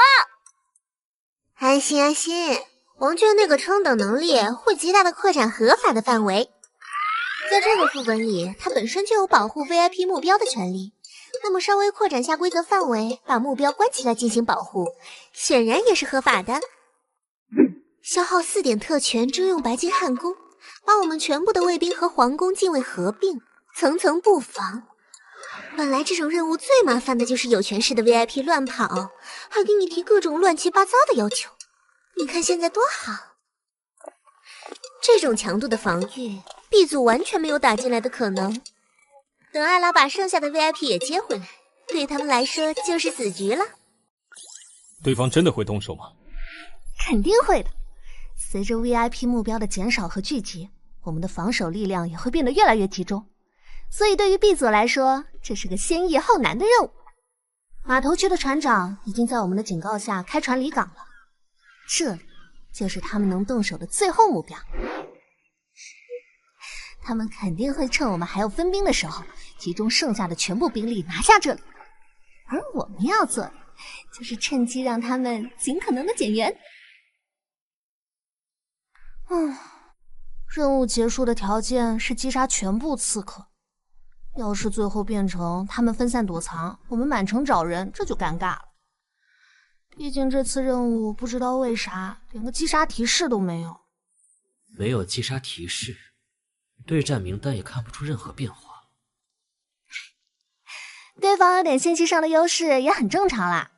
毕竟仔细想想，我们这边任务还是要容易很多的。而且这一局算他们运气不好。我的职业、圣遗物、异能都是传送类极端强化，最擅长在这种大型地图上远距离奔袭了。传送，王娟，你之前遇到的第一个敌人，你有看到他是怎么进入大学的吗？没有，我赶到的时候，他就已经在 VIP 目标身边了。等等，你那边也……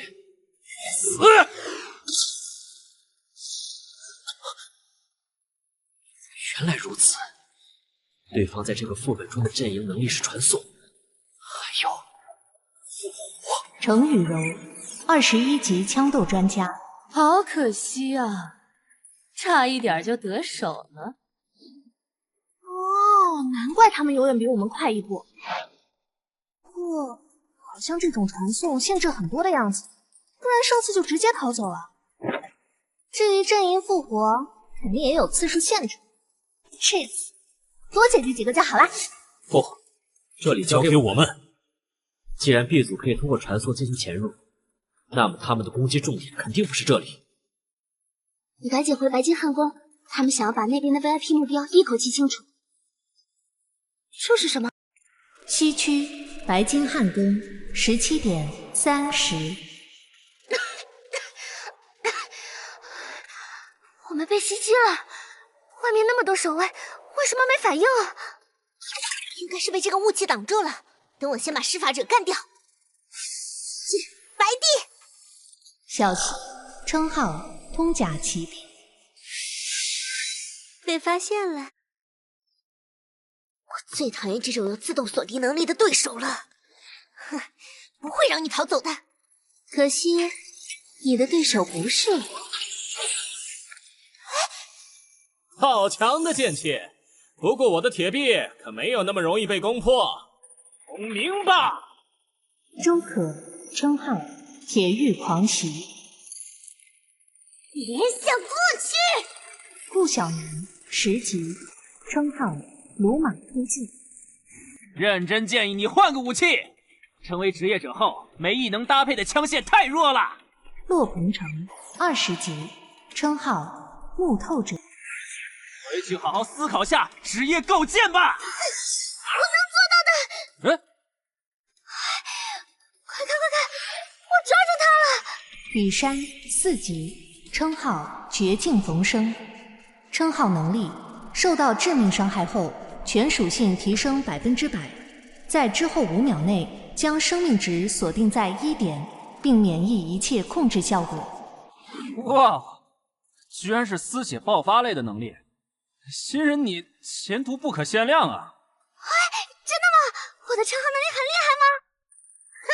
看得漂亮，精灵啊，强化我的攻击！职业精灵使。打个刚进阶的新人这么半天，看来你不太行啊。果然是坑啊！你不是说让我想办法尽量留活口的吗？对啊，那辛苦你去解决下任务目标，这2个小家伙交给我处理就行。事儿真多。那个，你不会有什么特殊的爱好吧？友情提醒啊，如果对方不愿意，就算是女性之间乱来，也会受到神惩惩罚啊！滚啊！好了，小家伙，你的这一局要结束了，让我好好检查下你的状态吧。你们一个个处决方式能不能别这么浮夸？算了，反正我已经习惯了。A 组玩家羽山淘汰出局。我刚刚在游戏里淘汰了个玩家，他的精神应该正在回归个人空间了。帮我追踪下路径。简单，不过你要这个干嘛？你就当是女人的第6感吧。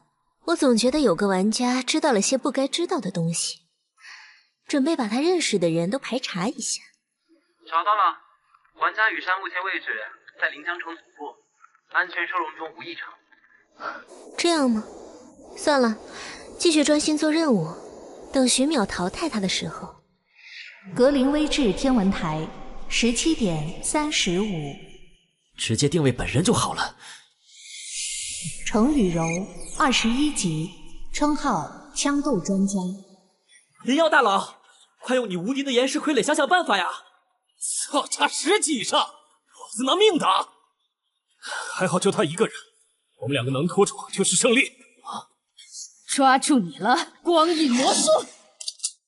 就算是老朋友，也不用这么热情的。一直纠缠不休，我会以为你暗恋我的。切，又是这该死的幻术。月南，你再看吧，帮我解除数据限制，把全属性上调1倍。你确定吗？这个身体玩坏了，可不会给你换新的哦。少废话！如果不是这个身体这么烂，我怎么会连个5级的垃圾都打不过 ？OK， 信息解除。就是无刃闪，只是被擦到下而已，伤害这么高吗？果然这样才够点意思。不管你有多少花里胡哨的能力，本身还是一个一碰就碎的脆皮菜鸟，直接砍烂就好了。该死，来不及躲了。喂，你这个混蛋，是不是忘记了谁啊？林耀大佬牛逼，我就知道你会救我的。愣着干嘛？老子的意思是快跑啊！别忘了，真正要命的家伙还在呀！撤了！光有2个人就彻底没法打了。一组的混蛋，这个 NPC 当老子赏你们了，10点奖励拿回去买汤吃吧。A 组的新人都好没素质啊！喂，你干嘛让他们跑了？好吧，我们这边也没好到哪里去。你先搞清楚我们的任务目标是什么。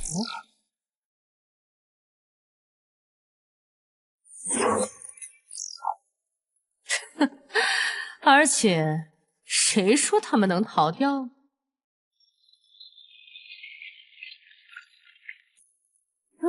安全转进，林耀大佬 YYDS。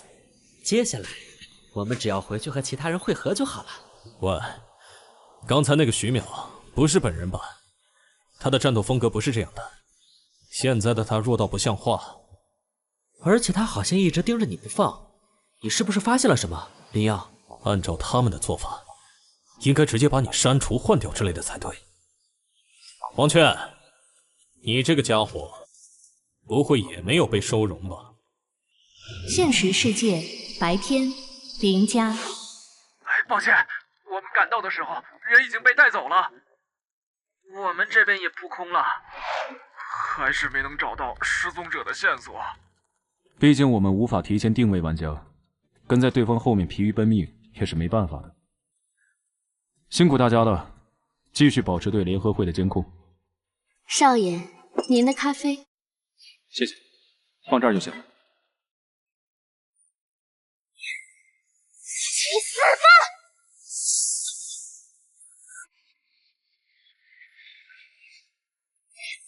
该死，已经被渗透到家里来了呀！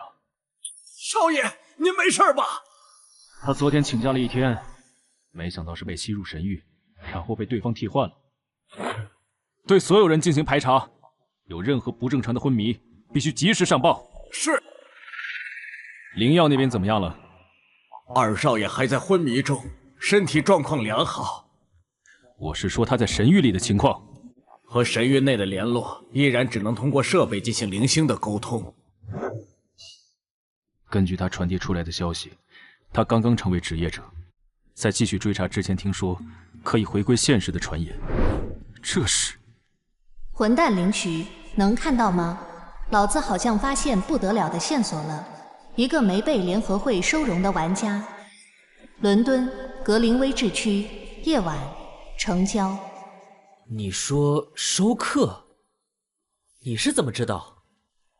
喂，我就随意一说，不会是真的吧？你现在人在哪儿？哪个势力在对你进行保护？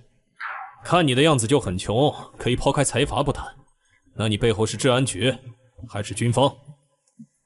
什么叫看着就很穷？你礼貌吗？这是追踪类异能，一级异能标记追猎。操，老子被锁定了！高级玩家果然没有一个好对付的。长话短说，总之，不管你是靠什么手段苟住的，记住一个事情，绝对不要被联合会警告击杀。玩家每次进入和离开副本的瞬间，都会有信息在身体和神域中传递，但这些信息短促且微弱。联合会只能通过这个追踪玩家大概的位置。只要现实中帮助你的势力能提供保护或者及时转移就没事，都是小问题。可一旦被那些伪装成人的怪物在游戏中击杀，就完全不一样了。小问题，原来是这样定位的吗？我就在对方的大本营里啊！还好只是模糊的位置。抓到你们喽！他们可以在击杀你的瞬间读取你的全部信息，还能直接将某种标记趁机植入你的体内，方便进行监控，甚至直接对你的身体进行替换。如果被对方盯上，发现有危险的时候，立刻想办法自杀认输。绝对不能被击杀吗？明白了，那我先撤了，断后的事情就拜托你了。